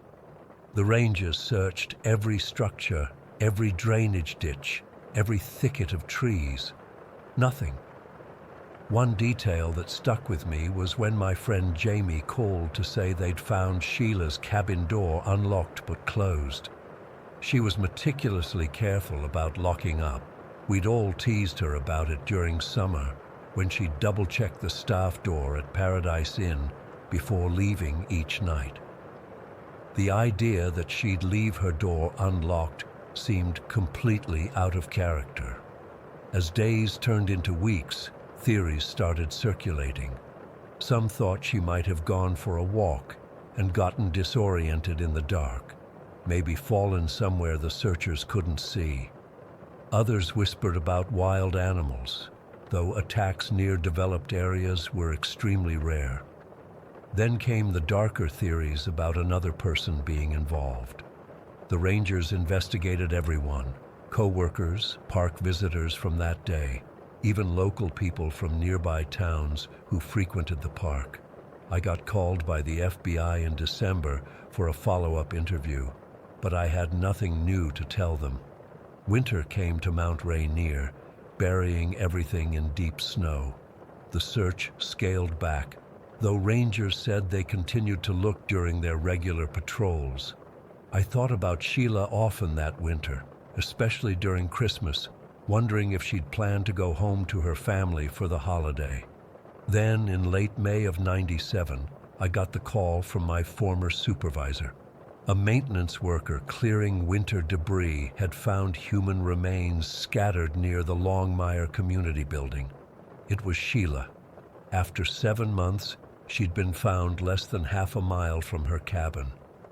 The supervisor was careful with details, but word eventually got around about the condition of the remains. The winter snow had preserved some evidence, but animals had disturbed the scene significantly. What haunted me most was learning that she'd been found in an area that had definitely been searched multiple times in those first days. Had she been moved there later, or had the searchers somehow missed her? I attended the memorial service they held at Paradise Inn that June. Her sister came from Oregon, looking so much like Sheila it was unsettling. The service was beautiful, but filled with this heavy sense of unfinished business. The official report said the cause of death couldn't be determined due to the condition of the remains. The case was classified as an unsolved homicide, though there was no definitive evidence of murder. What stayed with me all these years is the sheer impossibility of it. How does someone vanish from a populated area with multiple buildings and people around, with no screams heard, no signs of struggle found, and then turn up in a place that had been thoroughly searched? I've spent countless nights replaying that dinner, trying to remember if anything seemed off. Did Sheila seem afraid? Was she watching someone? I remember her glancing toward the door a few times during dinner, but that could have been nothing. I've wondered about that moment she returned from the bathroom looking distracted. Had she seen someone, heard something, or was it just the melancholy of the season ending? I requested copies of the official reports years later through a Freedom of Information Act request. Most was redacted, but I learned a few new details. They'd found fibers on her clothing that didn't match anything in her cabin, and there had been tire tracks photographed on a service road near where she was found. Tracks that didn't match any park vehicles. Thomas moved away from the area right after that winter season. I tried contacting him a few years later when I was still piecing things together, but he never returned my calls. Last I heard, he was working at parks in Alaska. Sometimes I wonder if he remembers something he didn't tell investigators. The rangers who worked that winter reported strange things. Lights seen in the woods where no trails existed. The sense of being watched when patrolling near Longmire.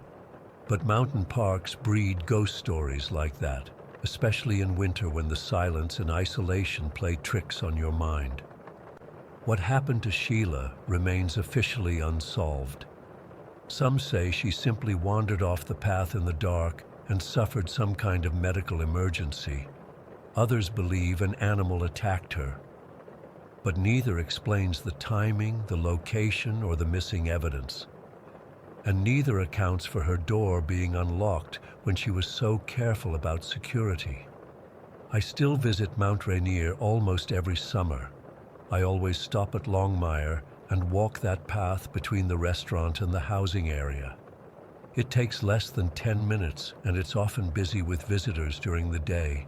But in the evening, when the tourists have gone and darkness settles between the massive trees, I can feel how quickly someone could disappear there, how the dense forest just feet from the path could swallow a person in seconds. Sometimes I think I'm looking for closure, some detail I missed that would make sense of what happened. Other times, I'm just paying respect to a colleague who loved the mountain enough to stay when others left. Every October 4th, I call a few of the others who were there that night. We remember Sheila, share updates from our lives, and inevitably circle back to the same unanswered questions. What happened in those few hundred yards between where Thomas left her and her cabin?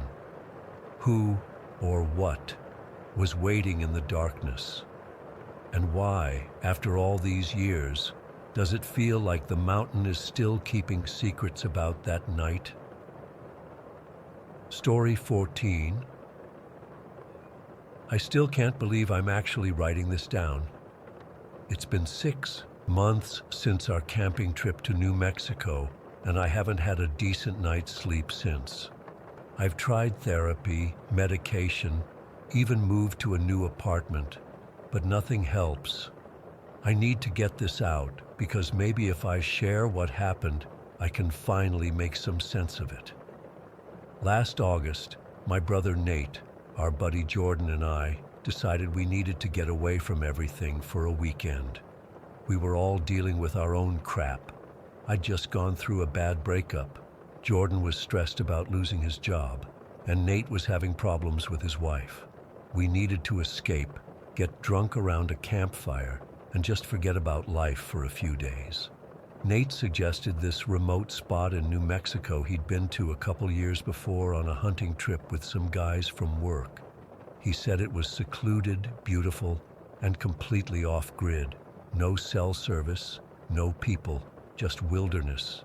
It sounded perfect. We packed up Nate's F-150 with our camping gear, way too much beer, and enough food for the weekend.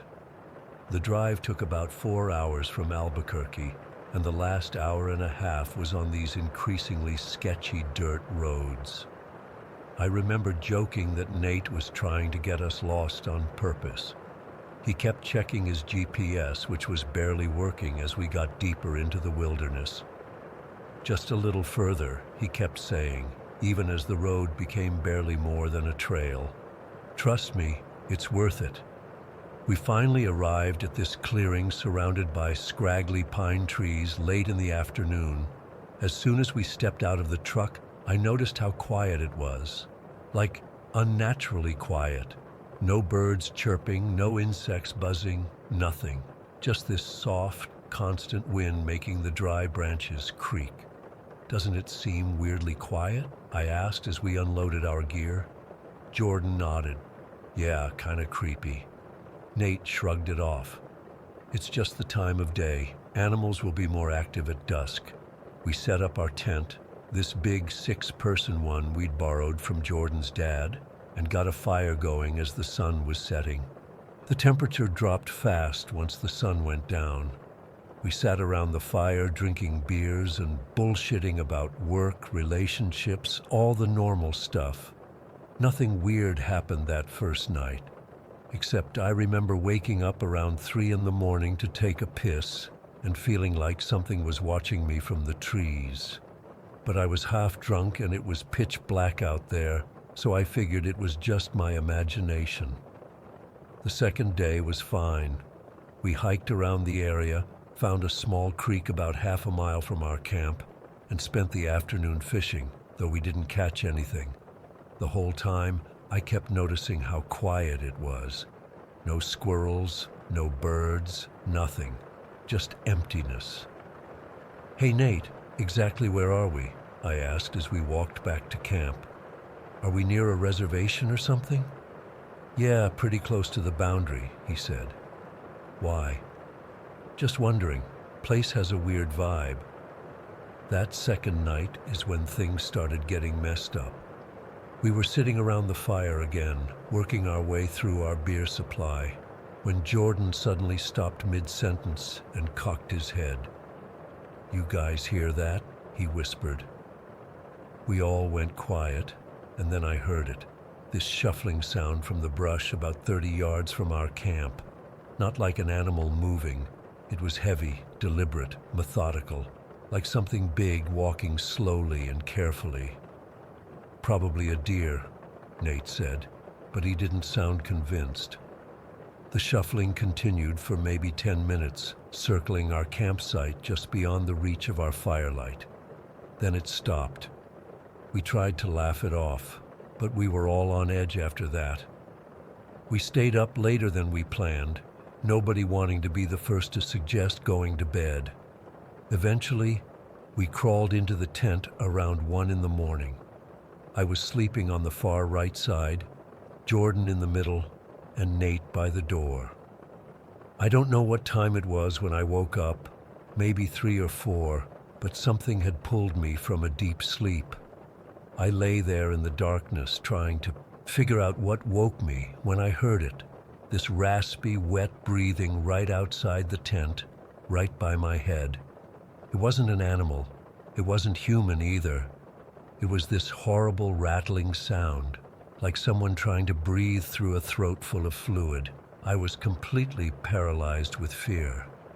The breathing continued for what felt like forever, moving slowly around the perimeter of the tent. Then it stopped at the door. That's when I heard the zipper of our tent slowly, so slowly, start to open. I wanted to scream, to wake up Nate and Jordan, but I couldn't make a sound. The zipper moved up maybe 6 inches, then stopped. There was a long pause, then the breathing moved away. I must have passed out from fear because the next thing I knew, it was morning. I didn't say anything at first. I thought maybe I'd dreamed it all. We made breakfast, and everything seemed normal until Jordan said, "Did either of you guys go outside last night?" Nate and I both said no. "Well, someone or something was walking around our tent," Jordan said. He pointed to the ground, and that's when we saw them, footprints. Dozens of them circling our tent. They were bare footprints, but wrong somehow. Too wide, too long, misshapen, and they came right up to the tent door. "What the hell?" Nate muttered, kneeling down to examine them.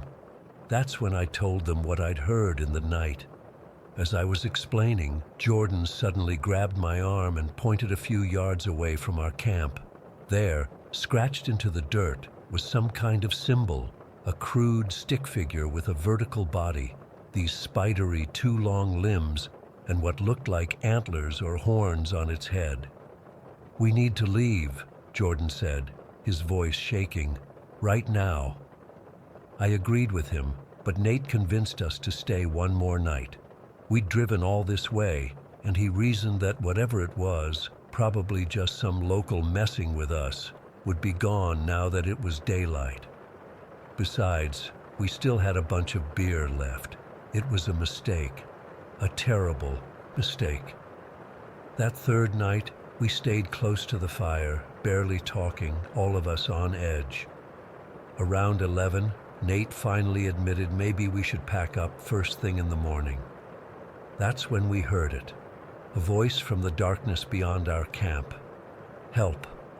The word was clear but wrong somehow, like someone trying to imitate human speech with a throat not meant for it. "Help me." We all froze. Jordan grabbed the big mag light we had and pointed it toward the sound. At first we couldn't see anything. Then something moved between the trees about 40 yards away. a tall, thin figure standing unnaturally still. "Hello?" Nate called out, his voice cracking. "Are you okay?" The figure took a step forward into the very edge of our light. I'll never forget what I saw. It was shaped like a person, but everything was wrong. It was too tall, at least 7 feet, with limbs that were impossibly long and thin. Its skin was pale and patchy, like it was covered in some kind of fungus or disease. "Help!" it said again. But now that it was closer, the voice was even more disturbing, like several voices layered on top of each other, some high, some low, none of them matching the movement of its mouth. It took another step closer, and that's when Jordan's flashlight beam caught its face. Oh God, its face. It had eyes, a nose, a mouth, but they weren't in the right places. Its head was tilted at an angle that would break a human neck, and when it opened its mouth again, I saw rows of yellowed pointed teeth. "Run!" I screamed, and we all bolted for the truck. We didn't grab anything except the keys. Nate fumbled with them as Jordan and I piled into the cab, both of us screaming at him to hurry. I looked back toward our camp and saw it approaching at an unnatural speed, not running but moving in this jerky, spider-like way, its limbs bending at impossible angles. It was coming straight for us. Nate finally got the engine started just as it reached the edge of our campsite. As we peeled out, I caught one last glimpse of it in the rear-view mirror, standing by our abandoned tent, its head swiveling to follow our truck, its mouth open in what looked like a silent scream. We drove like hell down those dirt roads, the truck bouncing so hard I thought we might flip over. No one spoke. We just kept driving until we hit a gas station about an hour away. We pulled in, all of us shaking and on the verge of throwing up. The cashier inside gave us a weird look as we burst through the door, pale and terrified. "You boys okay?" he asked. "We were camping," Nate managed to say. "Up near." He realized he didn't know exactly where we'd been. "Black Hollow?" the cashier asked, his expression changing. We looked at each other. Nate nodded slowly. The cashier sighed. "Damn, I'm surprised you came back at all. People around here don't go to Black Hollow, not after dark." "Why?" Jordan asked. "Old stories. Something walks those lands during certain times of the year. Not human, not animal either. Reservation folks have names for it I won't say out loud." He shook his head. "You boys are lucky." We didn't feel lucky. We drove straight back to Albuquerque without stopping again, leaving all our camping gear behind. None of us talked about what we'd seen, but we all knew what had happened was real. It's been 6 months. We've all been affected differently. Jordan says he hears strange sounds outside his window at night, that same shuffling we heard in the woods. Nate moved to Ohio last month, refusing to talk about that weekend at all. And me? I can't stop thinking about that voice, that warped, inhuman voice trying so hard to sound like a person asking for help. Sometimes I wake up in the middle of the night and swear I hear breathing outside my bedroom window, raspy, wet breathing. And sometimes, just as I'm drifting off to sleep, I hear it again. "Help me," in that wrong, broken voice that no human throat could make. I don't know what we saw out there in Black Hollow. I don't know if it was what the locals call a skinwalker or something else entirely. All I know is that it wasn't human, and it wanted us. And I'm terrified that somehow, in some way, it followed us home. Story 15. I still can't explain what happened to me last spring at the Walmart in Ridgemont. It was a Tuesday afternoon, around 3 o'clock. I remember because I'd taken a half day off work to run errands, and the store was pretty empty, which is exactly how I like it. No crowds, no lines, just get in and get out. I needed some stuff for a home project.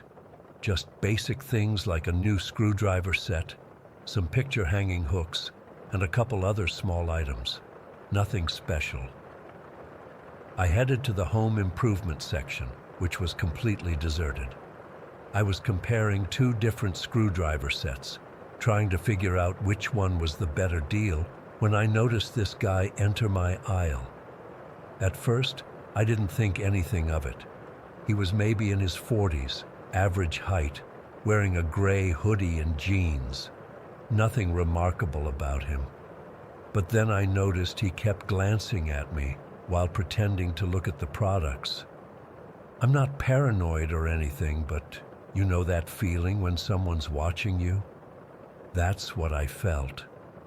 I was about to move to another aisle when he suddenly approached me. "Excuse me," he said. His voice was weirdly flat, like he was reading from a script. "I have a question about cars. Could you help me? I'm not a car expert by any means, but I know the basics." Plus, he looked harmless enough, and I figured I'd just answer his question quickly and be on my way. "Sure," I replied. "What do you need to know?" "Not here," he said, gesturing toward another part of the store. "In the automotive section. I need to show you something."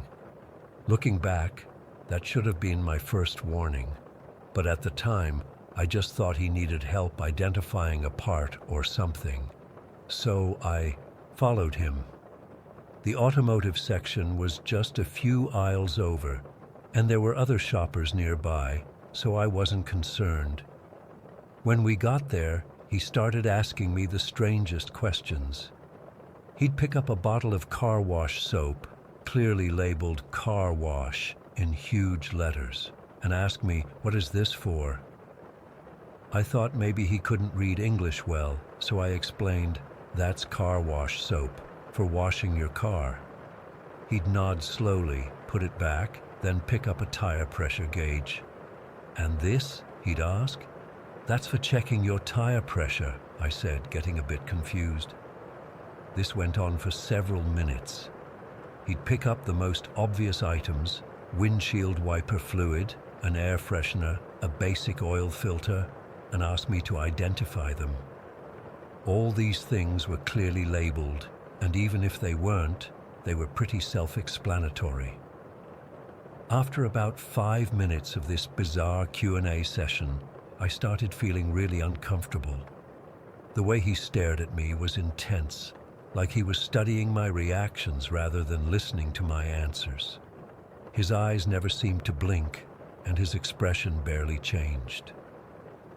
"Look, man," I finally said, "I need to finish my shopping. Is there anything specific you need help with?" That's when things got weirder. He stepped closer to me, way too close for comfort, and placed his hand on my arm.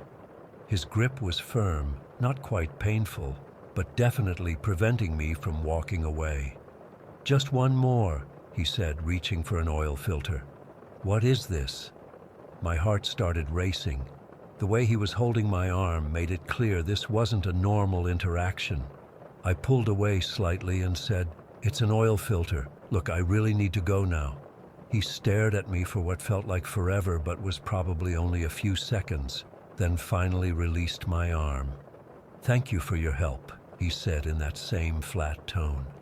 I didn't respond. I just grabbed my shopping basket and walked away as quickly as I could without running. I didn't want to look like I was panicking, but inside, I definitely was. I headed straight for the self-checkout area, abandoning my plan to look at a few other items. I just wanted to get out of there. As I was scanning my items, I had that feeling again, someone watching me. I glanced up and saw him standing near the regular checkout lanes, just staring at me. He wasn't pretending to shop anymore. He was just standing there watching me scan my items. I finished as quickly as I could, paid, and headed for the exit. The greeter said something to me, but I was so focused on getting out that I didn't even respond. As soon as I stepped outside, I took a deep breath of fresh air. The parking lot was pretty empty, and my car was way in the back. I always park far from the entrance because I hate door dings. I'd only taken a few steps when I heard footsteps behind me. At first, I tried to tell myself it was just another shopper, but something made me turn around. It was him, the same guy, following about 20 feet behind me. I stopped walking and turned to face him directly. "Why are you following me?" I asked, trying to sound assertive despite my racing heart. He didn't answer. He just stood there for a moment, then turned and walked away, heading toward the side of the building. I watched him go, feeling relief wash over me. Maybe he was just going in the same direction by coincidence, I thought.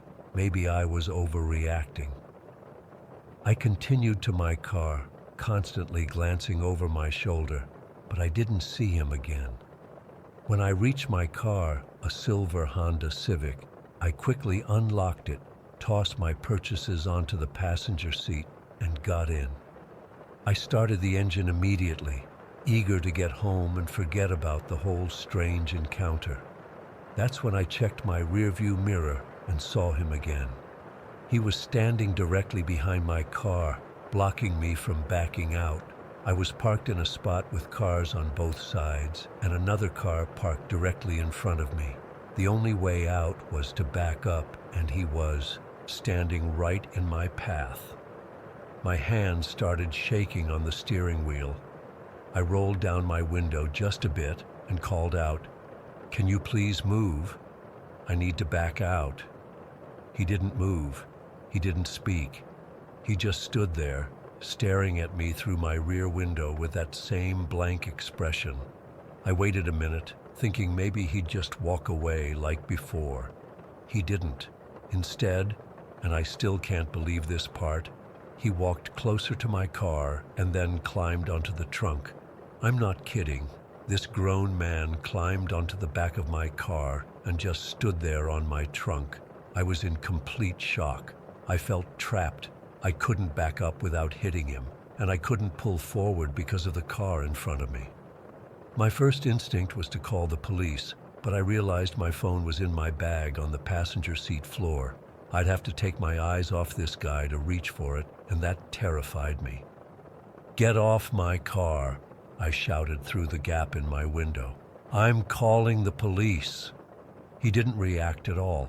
He just stood there on my trunk, perfectly balanced, staring down at me through the rear window. I could see his face in my rearview mirror, and that's what scared me the most. There was no emotion there, no anger, no craziness, nothing, just emptiness. I honked my horn several times, hoping to attract attention from other shoppers or security. A few people looked over, but no one approached or seemed concerned enough to help. They probably thought it was just some weird dispute. This standoff continued for what felt like forever, but was probably about 3 or 4 minutes. My mind was racing with possibilities. Was he trying to rob me? Was he on drugs? Was he mentally ill? Or was this something more sinister? Just as I was working up the courage to grab my phone and call 911, something changed.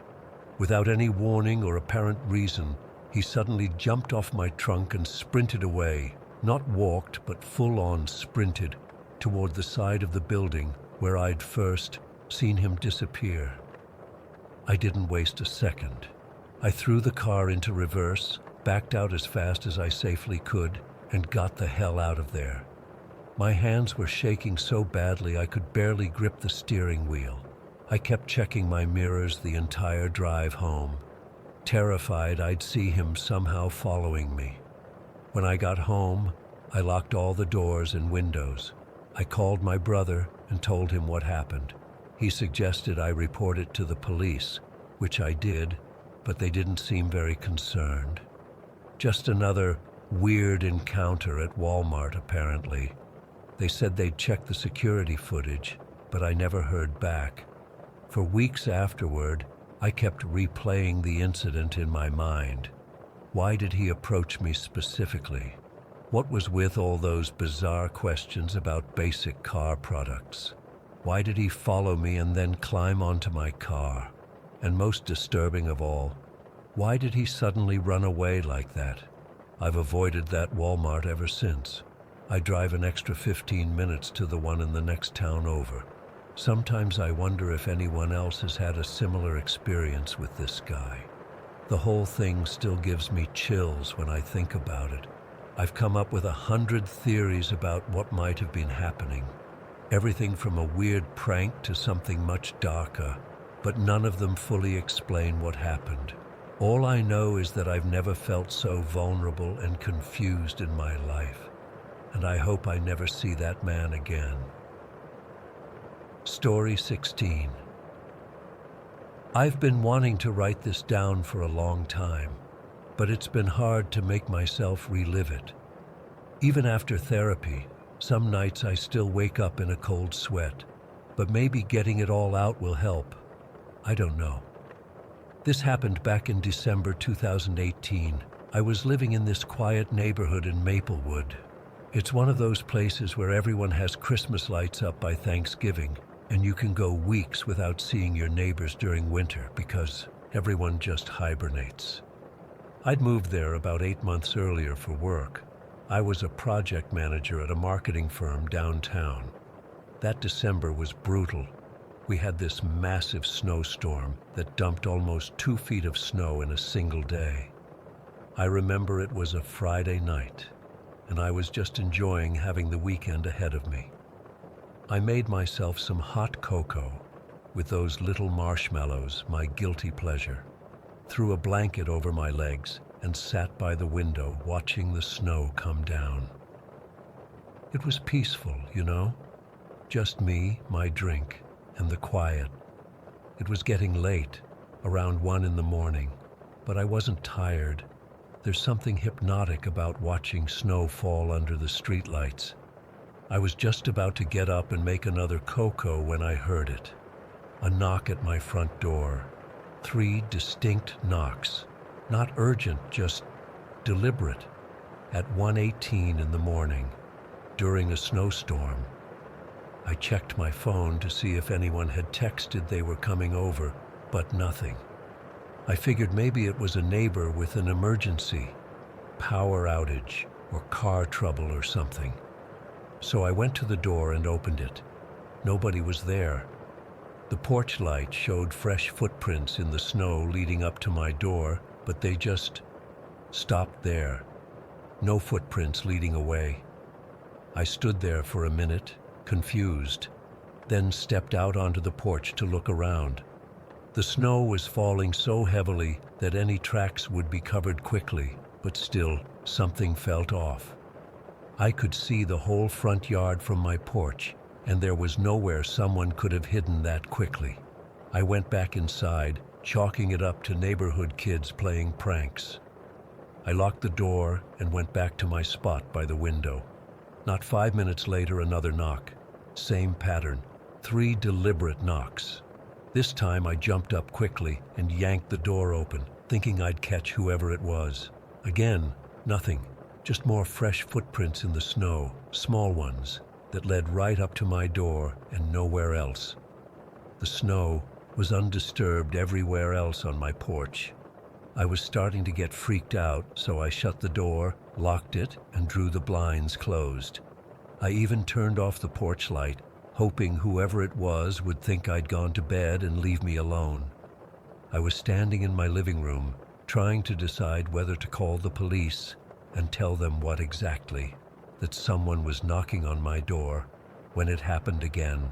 3 knocks, but this time much faster, more urgent. I don't know what possessed me, but I ran to the window next to the door and peeked through the blinds just in time to catch a glimpse of someone small running away from my house. It looked like a little kid, a boy, maybe 5 or 6 years old, wearing what looked like pajamas. He was running through the snow toward the house next door. That's when I realized I'd never actually met my neighbors in that house. In the 8 months I'd lived there, I'd never seen anyone come or go. I'd assumed they were just private people who kept to themselves. The house always looked well maintained from the outside, but the curtains were always drawn, and I never saw lights on. I watched as the boy ran up to that house and disappeared around the side. At that point, I was genuinely concerned. What was a little kid doing outside alone during a snowstorm at 1:30 in the morning? I almost went after him, but something held me back. Something didn't feel right, and I wasn't about to chase a strange kid around an unfamiliar house in the middle of the night. I barely slept that night. I kept thinking about that kid and whether he was okay. The next morning, after the snow plows had been through, I decided to go over and check on the neighboring house. Maybe introduce myself, make sure everything was all right. I trudged through the snow to their front door and knocked. No answer. I knocked again, louder this time. Still nothing. I was about to leave when I noticed the door was slightly ajar. It had been pushed closed but hadn't latched. I called out, "Hello? Anyone home?" No response. Looking back, I should have just left. Called the police maybe. But I was worried about that kid, so I pushed the door open a bit more. "Hello? I'm your neighbor from next door. I just wanted to make sure everything's okay." The house was dead silent. I took a step inside, and that's when I first noticed the smell. It was faint at first, a sour metallic odor that reminded me of the time I'd left meat in my fridge while on vacation. But as I moved further into the house, it got stronger. The inside of the house was wrong. The furniture was covered in a thick layer of dust. There were water stains on the ceiling, and in some places, the wallpaper was peeling off. It looked like no one had lived there for years, but that couldn't be right. I'd seen the kid run into this house just hours ago. I called out again, louder this time. "Hello? Is anyone here? I'm looking for a little boy."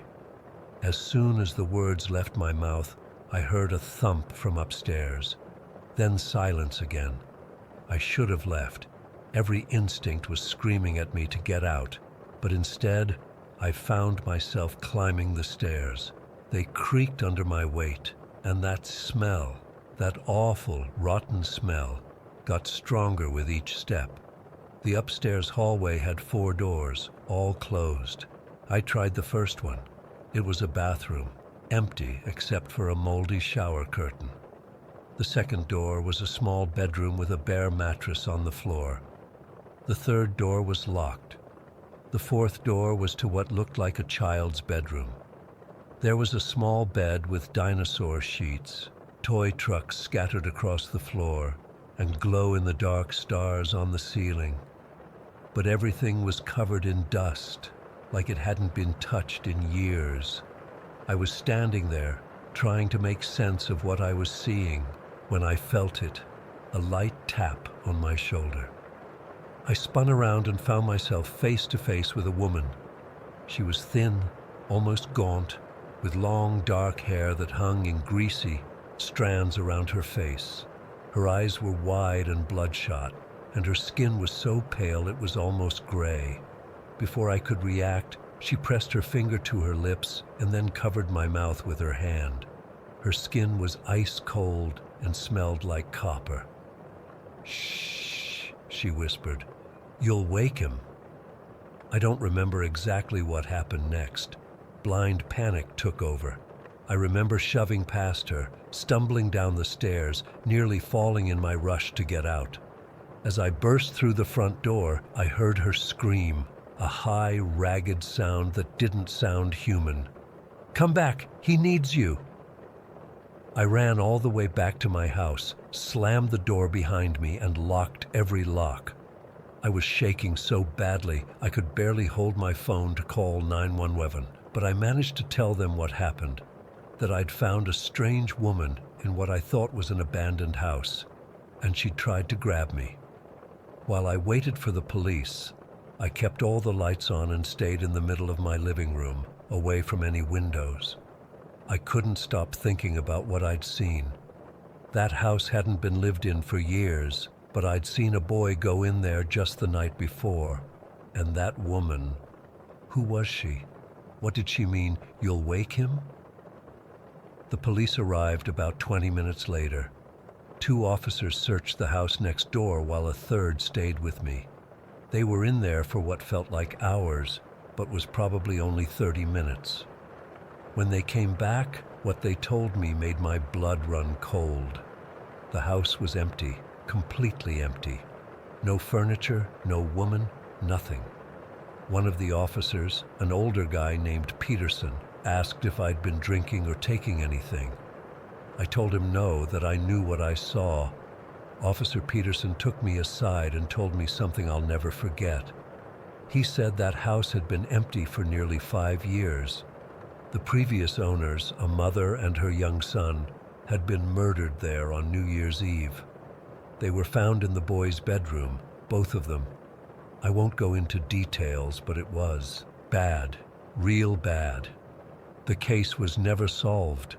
I spent the rest of the day with my doors locked, jumping at every sound. I told myself I must have imagined it all: stress, lack of sleep, an overactive imagination. But deep down, I knew what I'd seen. That night, around 3 in the morning, I woke up suddenly. You know that feeling when you're being watched? It was like that, but 100 times stronger. I rolled over to face my bedroom window, and there she was, the woman from the house, her face pressed against the glass, staring at me with those wide, bloodshot eyes. She was smiling, but it wasn't a normal smile. It stretched too far across her face, showing too many teeth. I scrambled out of bed and hit the light switch, but by the time the room lit up, she was gone. There was nothing outside my window except fresh snow, unmarked by any footprints. I called the police again. They came, took another report, searched the area. Nothing. One of the officers mentioned I might want to consider talking to someone, a therapist or counselor. He said sometimes traumatic events can cause hallucinations or waking dreams. I nodded and said I would, but I knew I wasn't hallucinating. After the police left, I did some research on the house. The murders had happened on December 31st, 5 years earlier. The mother, Ellen Chambers, and her 6-year-old son, Michael, had been killed by an unknown intruder. According to the articles I found, the police suspected it was someone Ellen knew, as there were no signs of forced entry. The thing that really got to me, though, the timestamp on Ellen's broken watch found at the scene. It had stopped at 1:18 a.m. I quit my job the following week, packed up everything I could fit in my car, and left that house behind. I found a new place across town and started therapy shortly after. My therapist diagnosed me with PTSD and told me my mind was trying to process a traumatic event by creating connections that weren't there. Maybe she's right. Maybe my subconscious knew about the murder somehow and created this whole scenario. Maybe I was sleepwalking or hallucinating or just plain losing my mind. But it's been over a year now, and I still wake up sometimes at 3 a.m. exactly, feeling like someone's watching me. And when I look at my window, sometimes, just for a split second, I see her face with that too wide smile staring back at me. I don't know what happened in that house or why that little boy led me there. I don't know if Ellen Chambers was trying to warn me about something or if she wanted to hurt me.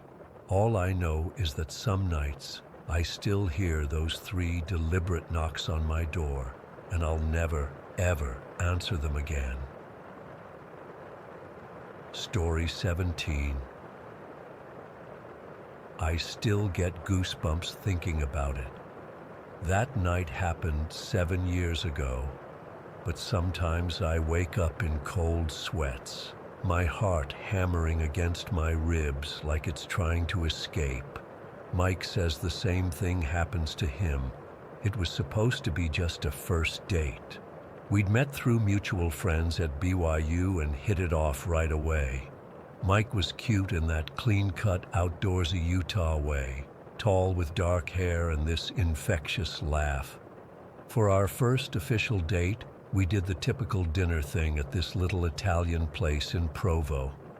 The conversation flowed easily, and by the time we finished our tiramisu, I felt that warm buzz of genuine connection. It was around 10 o'clock when Mike suggested we go for a drive up Provo Canyon. "The stars are incredible up there," he said.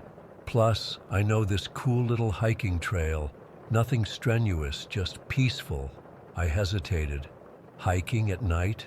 In a canyon? Every warning my mom ever gave me flashed through my mind. But then again, Mike seemed so genuine.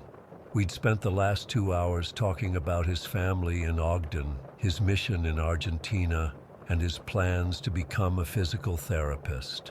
He'd shown me pictures of his golden retriever for crying out loud. "Just a short hike," I said. "I'm not exactly dressed for mountain climbing." I gestured down at my casual dress and light jacket. "We won't go far," he promised. "The path is pretty level. I go there all the time to clear my head." The drive up the canyon was beautiful. It was early fall, and even in the darkness, you could sense the vastness of the landscape. The road wound higher, the city lights of Provo gradually disappearing behind us. We had the windows cracked, and the air smelled of pine and earth. As we drove deeper into the canyon, the radio started to fade into static. Mike turned it off, and suddenly the silence felt tangible, like another presence in the car. Streetlights became more sporadic until we were driving solely by headlights. The darkness outside was complete, a void that swallowed everything beyond our little bubble of light. Mike pulled off onto a small dirt area that served as a makeshift parking lot. There were no other cars. I checked my phone. No service. A small flutter of unease rippled through me, but I pushed it away. This was normal for the mountains, right? "Ready for that view?" Mike asked, grabbing a flashlight from his glove compartment. The trail started just beyond the parking area, a narrow path that disappeared between tall rock faces. Mike's flashlight carved a yellow tunnel through the darkness. The beam bounced across the ground, illuminating patches of dirt, scattered leaves, and the occasional rock. "It opens up to this amazing clearing in about 15 minutes, Mike said, his voice sounding oddly loud in the quiet. "You can see the whole valley from there." The air felt colder here than in town, and I hugged my jacket tighter. Our footsteps crunched on the path, each sound seeming to echo slightly. Above us, the trees formed a dark canopy, their branches intertwining like fingers across the sky.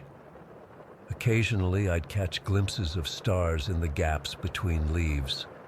As we walked deeper into the trail, something began to change. I can't explain it exactly, but the atmosphere shifted. The pleasant anticipation I'd felt earlier was giving way to something else, a heaviness, a strange pressure. I noticed Mike's breathing had changed too. It was coming quicker, more shallow.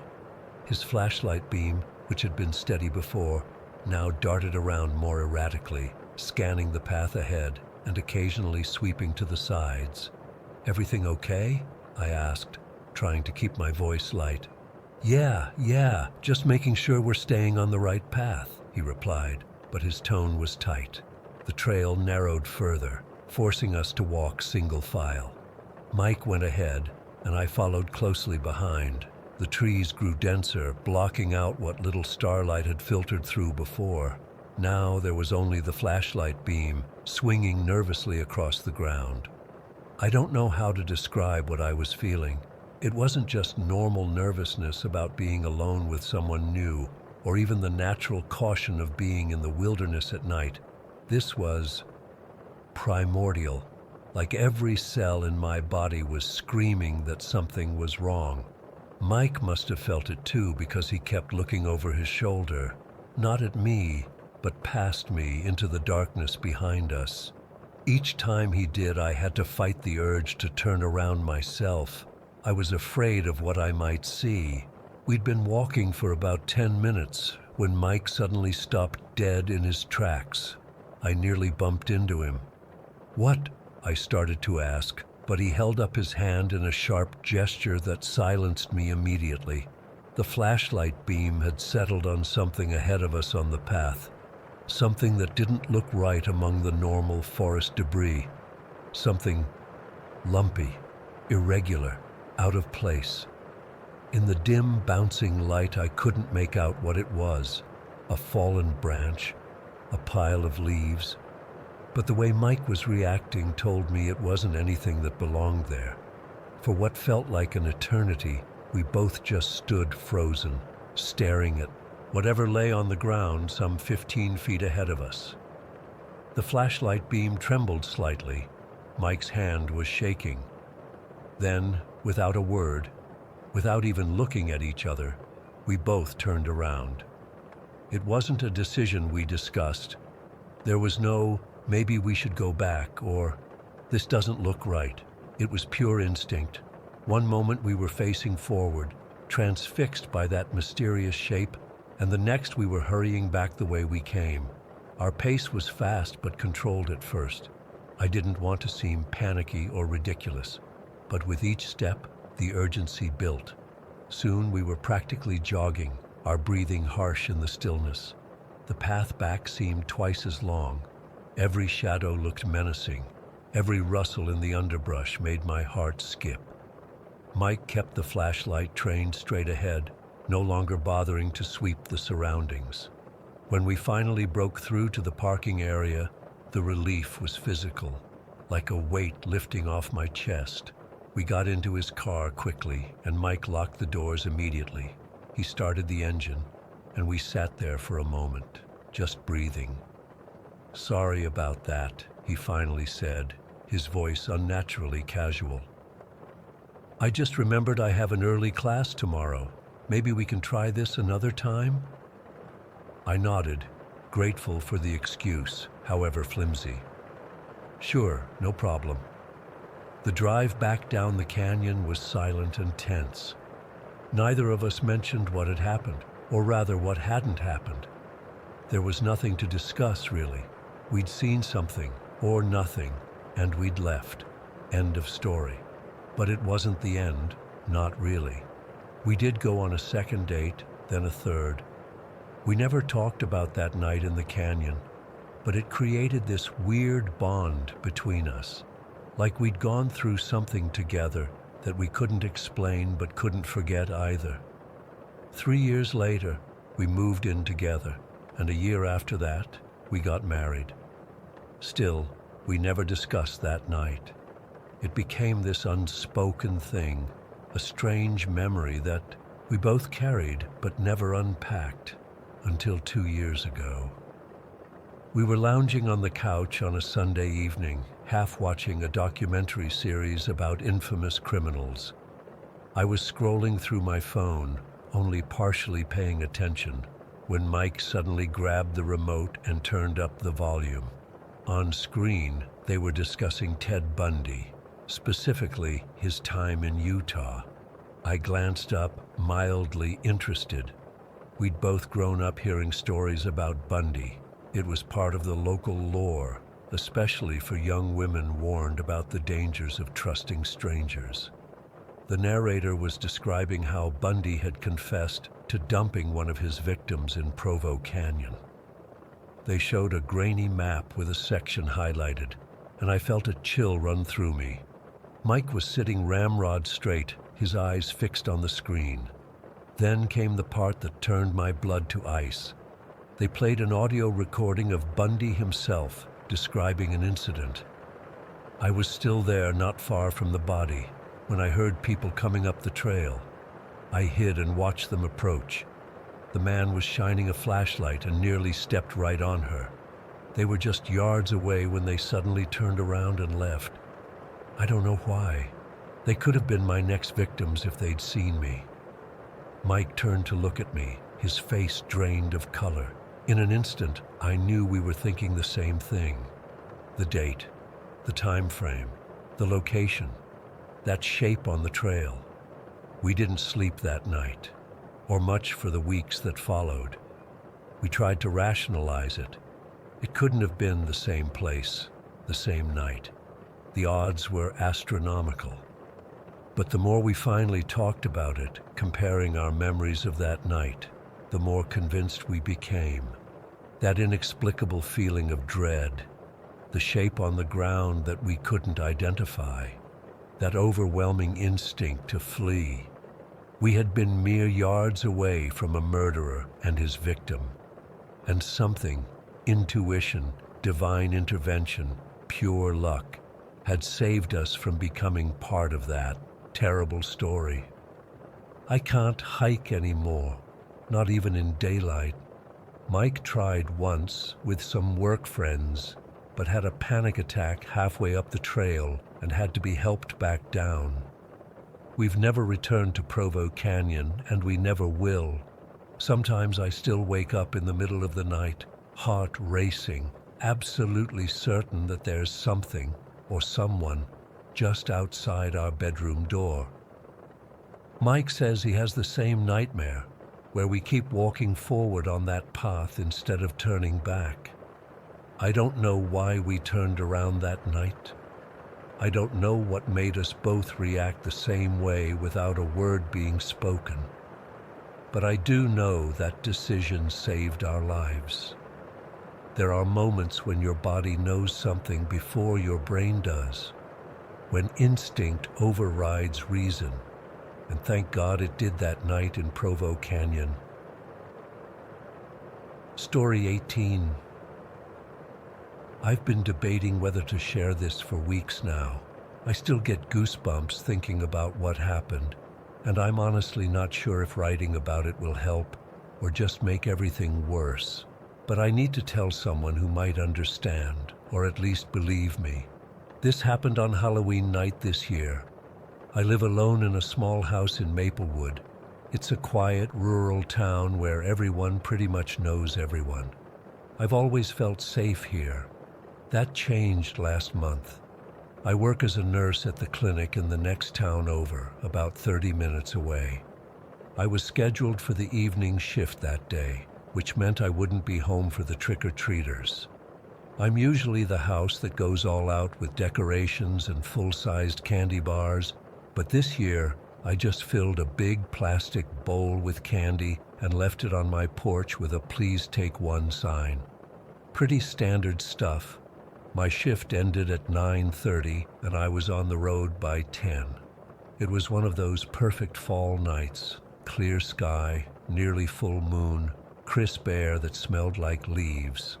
The drive home is mostly winding country, roads that cut through farms and woods. There's hardly any street lights, so my headlights were the only real source of light. I had the radio on low, just keeping me company. I was about a mile from my neighborhood when I saw him. At first, it was just a flash of white in my headlights, standing in the ditch on the right side of the road. I slowed down, thinking it might be a deer. We get tons around here. But as I got closer, I realized it was a person, a clown specifically, just standing there in the dark, in a ditch, on a rural road, with nothing around for at least half a mile in either direction. He was wearing one of those classic white clown suits with big red pom-poms down the front. His face was white with exaggerated features painted on, big red smile, blue diamonds around the eyes. He had a tuft of bright orange hair. The really unsettling part was that he just stood there, completely still, as my car approached. Then, right as I passed, he raised his arm and waved at me. Not a friendly wave, more like a slow, deliberate gesture that felt intentional, like he'd been waiting for me specifically. I sped up a bit, telling myself it was just some teenager in a costume. Halloween night, right? People do weird stuff. but I couldn't shake how strange it was that he was just standing there in the pitch dark, in the middle of nowhere. By the time I turned onto my street, I'd mostly calmed down. My neighborhood is small, just about 20 houses on a dead-end road. Most of the houses had their porch lights off by then. Trick-or-treating usually wraps up by 9 in our town. There were still a few groups of older kids walking around, but the street was pretty quiet. That's when I saw the second clown. He was standing directly in my driveway. Same style outfit, white with red pom-poms, but this one had a different face paint design. Black triangles over the eyes, red mouth, and he was holding a single red balloon. I slowed my car to a stop at the entrance to my driveway. My headlights were shining directly on him, but he didn't move or shield his eyes. He just stared at me, his face completely expressionless despite the painted-on smile.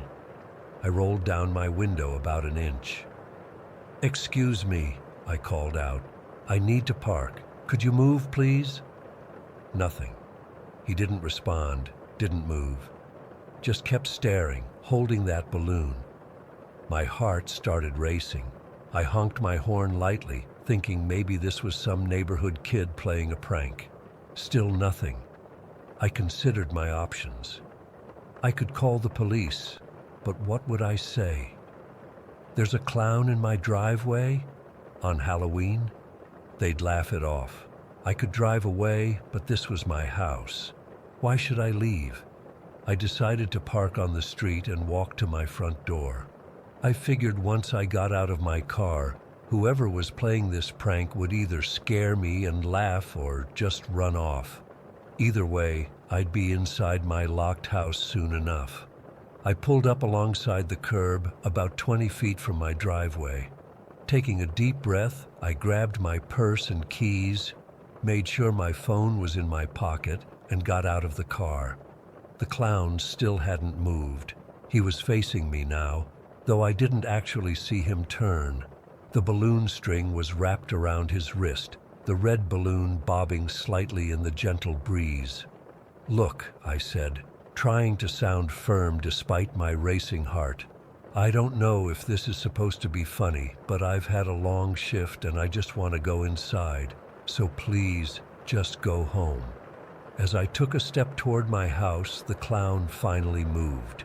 He started walking toward me, not running, not lunging, just a steady, deliberate walk. His feet made no sound on the pavement. That's when something caught my eye behind him. Movement by the side of my house. 3 more clowns emerged from behind my garage, all in similar white costumes, all with different face paint designs, all now moving rapidly in my direction. I froze for a second in complete disbelief. 4 of them? This was way beyond a teenage prank. The 3 new clowns weren't walking. They were sprinting toward me, their arms outstretched. Pure instinct took over. I bolted back to my car, fumbling with my keys as I ran. I could hear footsteps behind me now, getting closer. I finally got the door open and threw myself inside, slamming the door shut and hitting the lock button just as the first clown reached my car. He slapped his white-gloved hands against my window. The other 3 quickly surrounded my car, 1 on each side and 1 at the back. They were pulling on the door handles, peering in through the windows with those painted faces. The one at my window pressed his face against the glass, that painted smile inches from my face. I was hyperventilating, my hands shaking so badly I could barely get the key in the ignition. One of them climbed onto my hood, laying spread eagle on it, and staring at me through the windshield. I finally got the car started and threw it in reverse. The clown on my hood rolled off as I backed into the street. The others kept trying to grab at the car, but I managed to back away from them. Once I was in the street, I shifted to drive and floored it. As I sped away, I glanced in my rearview mirror. All 4 clowns were now standing in a perfect line at the end of my driveway. In unison, they raised their arms and waved at me. the same slow, deliberate wave as the clown in the ditch. I drove around aimlessly for almost an hour, shaking and crying.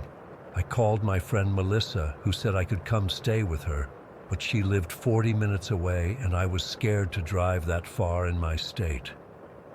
I also thought about calling the police, but part of me was worried they wouldn't believe me or would think I was overreacting to some Halloween pranksters. Around 11:30, I decided to drive past my house again, just to see if the clowns were still there. I approached slowly, ready to speed away if I saw anything suspicious. The street was empty now. No trick-or-treaters, no clowns. My porch light was still on, and the candy bowl was still there, though empty. I circled the block twice more, scanning carefully for any sign of the clowns. Nothing. I finally pulled into my driveway and sat there with the engine running for a few minutes, watching. The house looked normal. Maybe it had just been a horrible prank after all. When I finally got up the courage to get out of my car, I walked quickly to my front door, keys clutched in my hand like a weapon. That's when I saw it. The red balloon from earlier, its string neatly tied around my doorknob. It bobbed gently in the night air, as if greeting me. My hands were shaking so badly I could barely get my key in the lock. Once inside, I slammed the door shut, locked it, and engaged the deadbolt and chain. I ran through the house, turning on every light, checking every closet, looking under the beds, behind the shower curtain, anywhere someone could hide. The house was empty. I closed all the blinds and curtains, then sat on my couch with a kitchen knife beside me, jumping at every sound for the rest of the night. I didn't sleep at all. The next morning I checked outside again. The balloon was gone. There were no footprints in my flower beds, no sign that anyone had been there. I even checked my security camera over the garage, but it hadn't captured anything, just an empty driveway all night. I asked my neighbors if they'd seen anything strange the night before. One mentioned seeing some teenagers in costumes walking down the street, but nothing specific about clowns or my house. Another neighbor's kid said there had been some cool clowns giving out balloons earlier in the evening, but his mom quickly added that there had been several adults in clown costumes taking their kids trick-or-treating. It's been 3 weeks now, and nothing else has happened. No more clowns, no more balloons. But I still can't shake the feeling that this wasn't random. The clown in the ditch was too far from anything else, like he was stationed there specifically to see me drive by. And how did the others know to wait at my house? How did they know which house was mine? I've installed more security cameras and an alarm system. I've started carpooling with a coworker, so I don't have to drive alone after dark. I keep pepper spray in my purse and by my bed. I still jump every time I see a balloon. The thing that keeps me up at night isn't just what happened. It's not knowing why. Was it really just a prank that went too far? Or was it something worse that got interrupted when I drove away? And most importantly, will they come back? I still don't have any answers, but I check my doorknob every single time before I enter my house.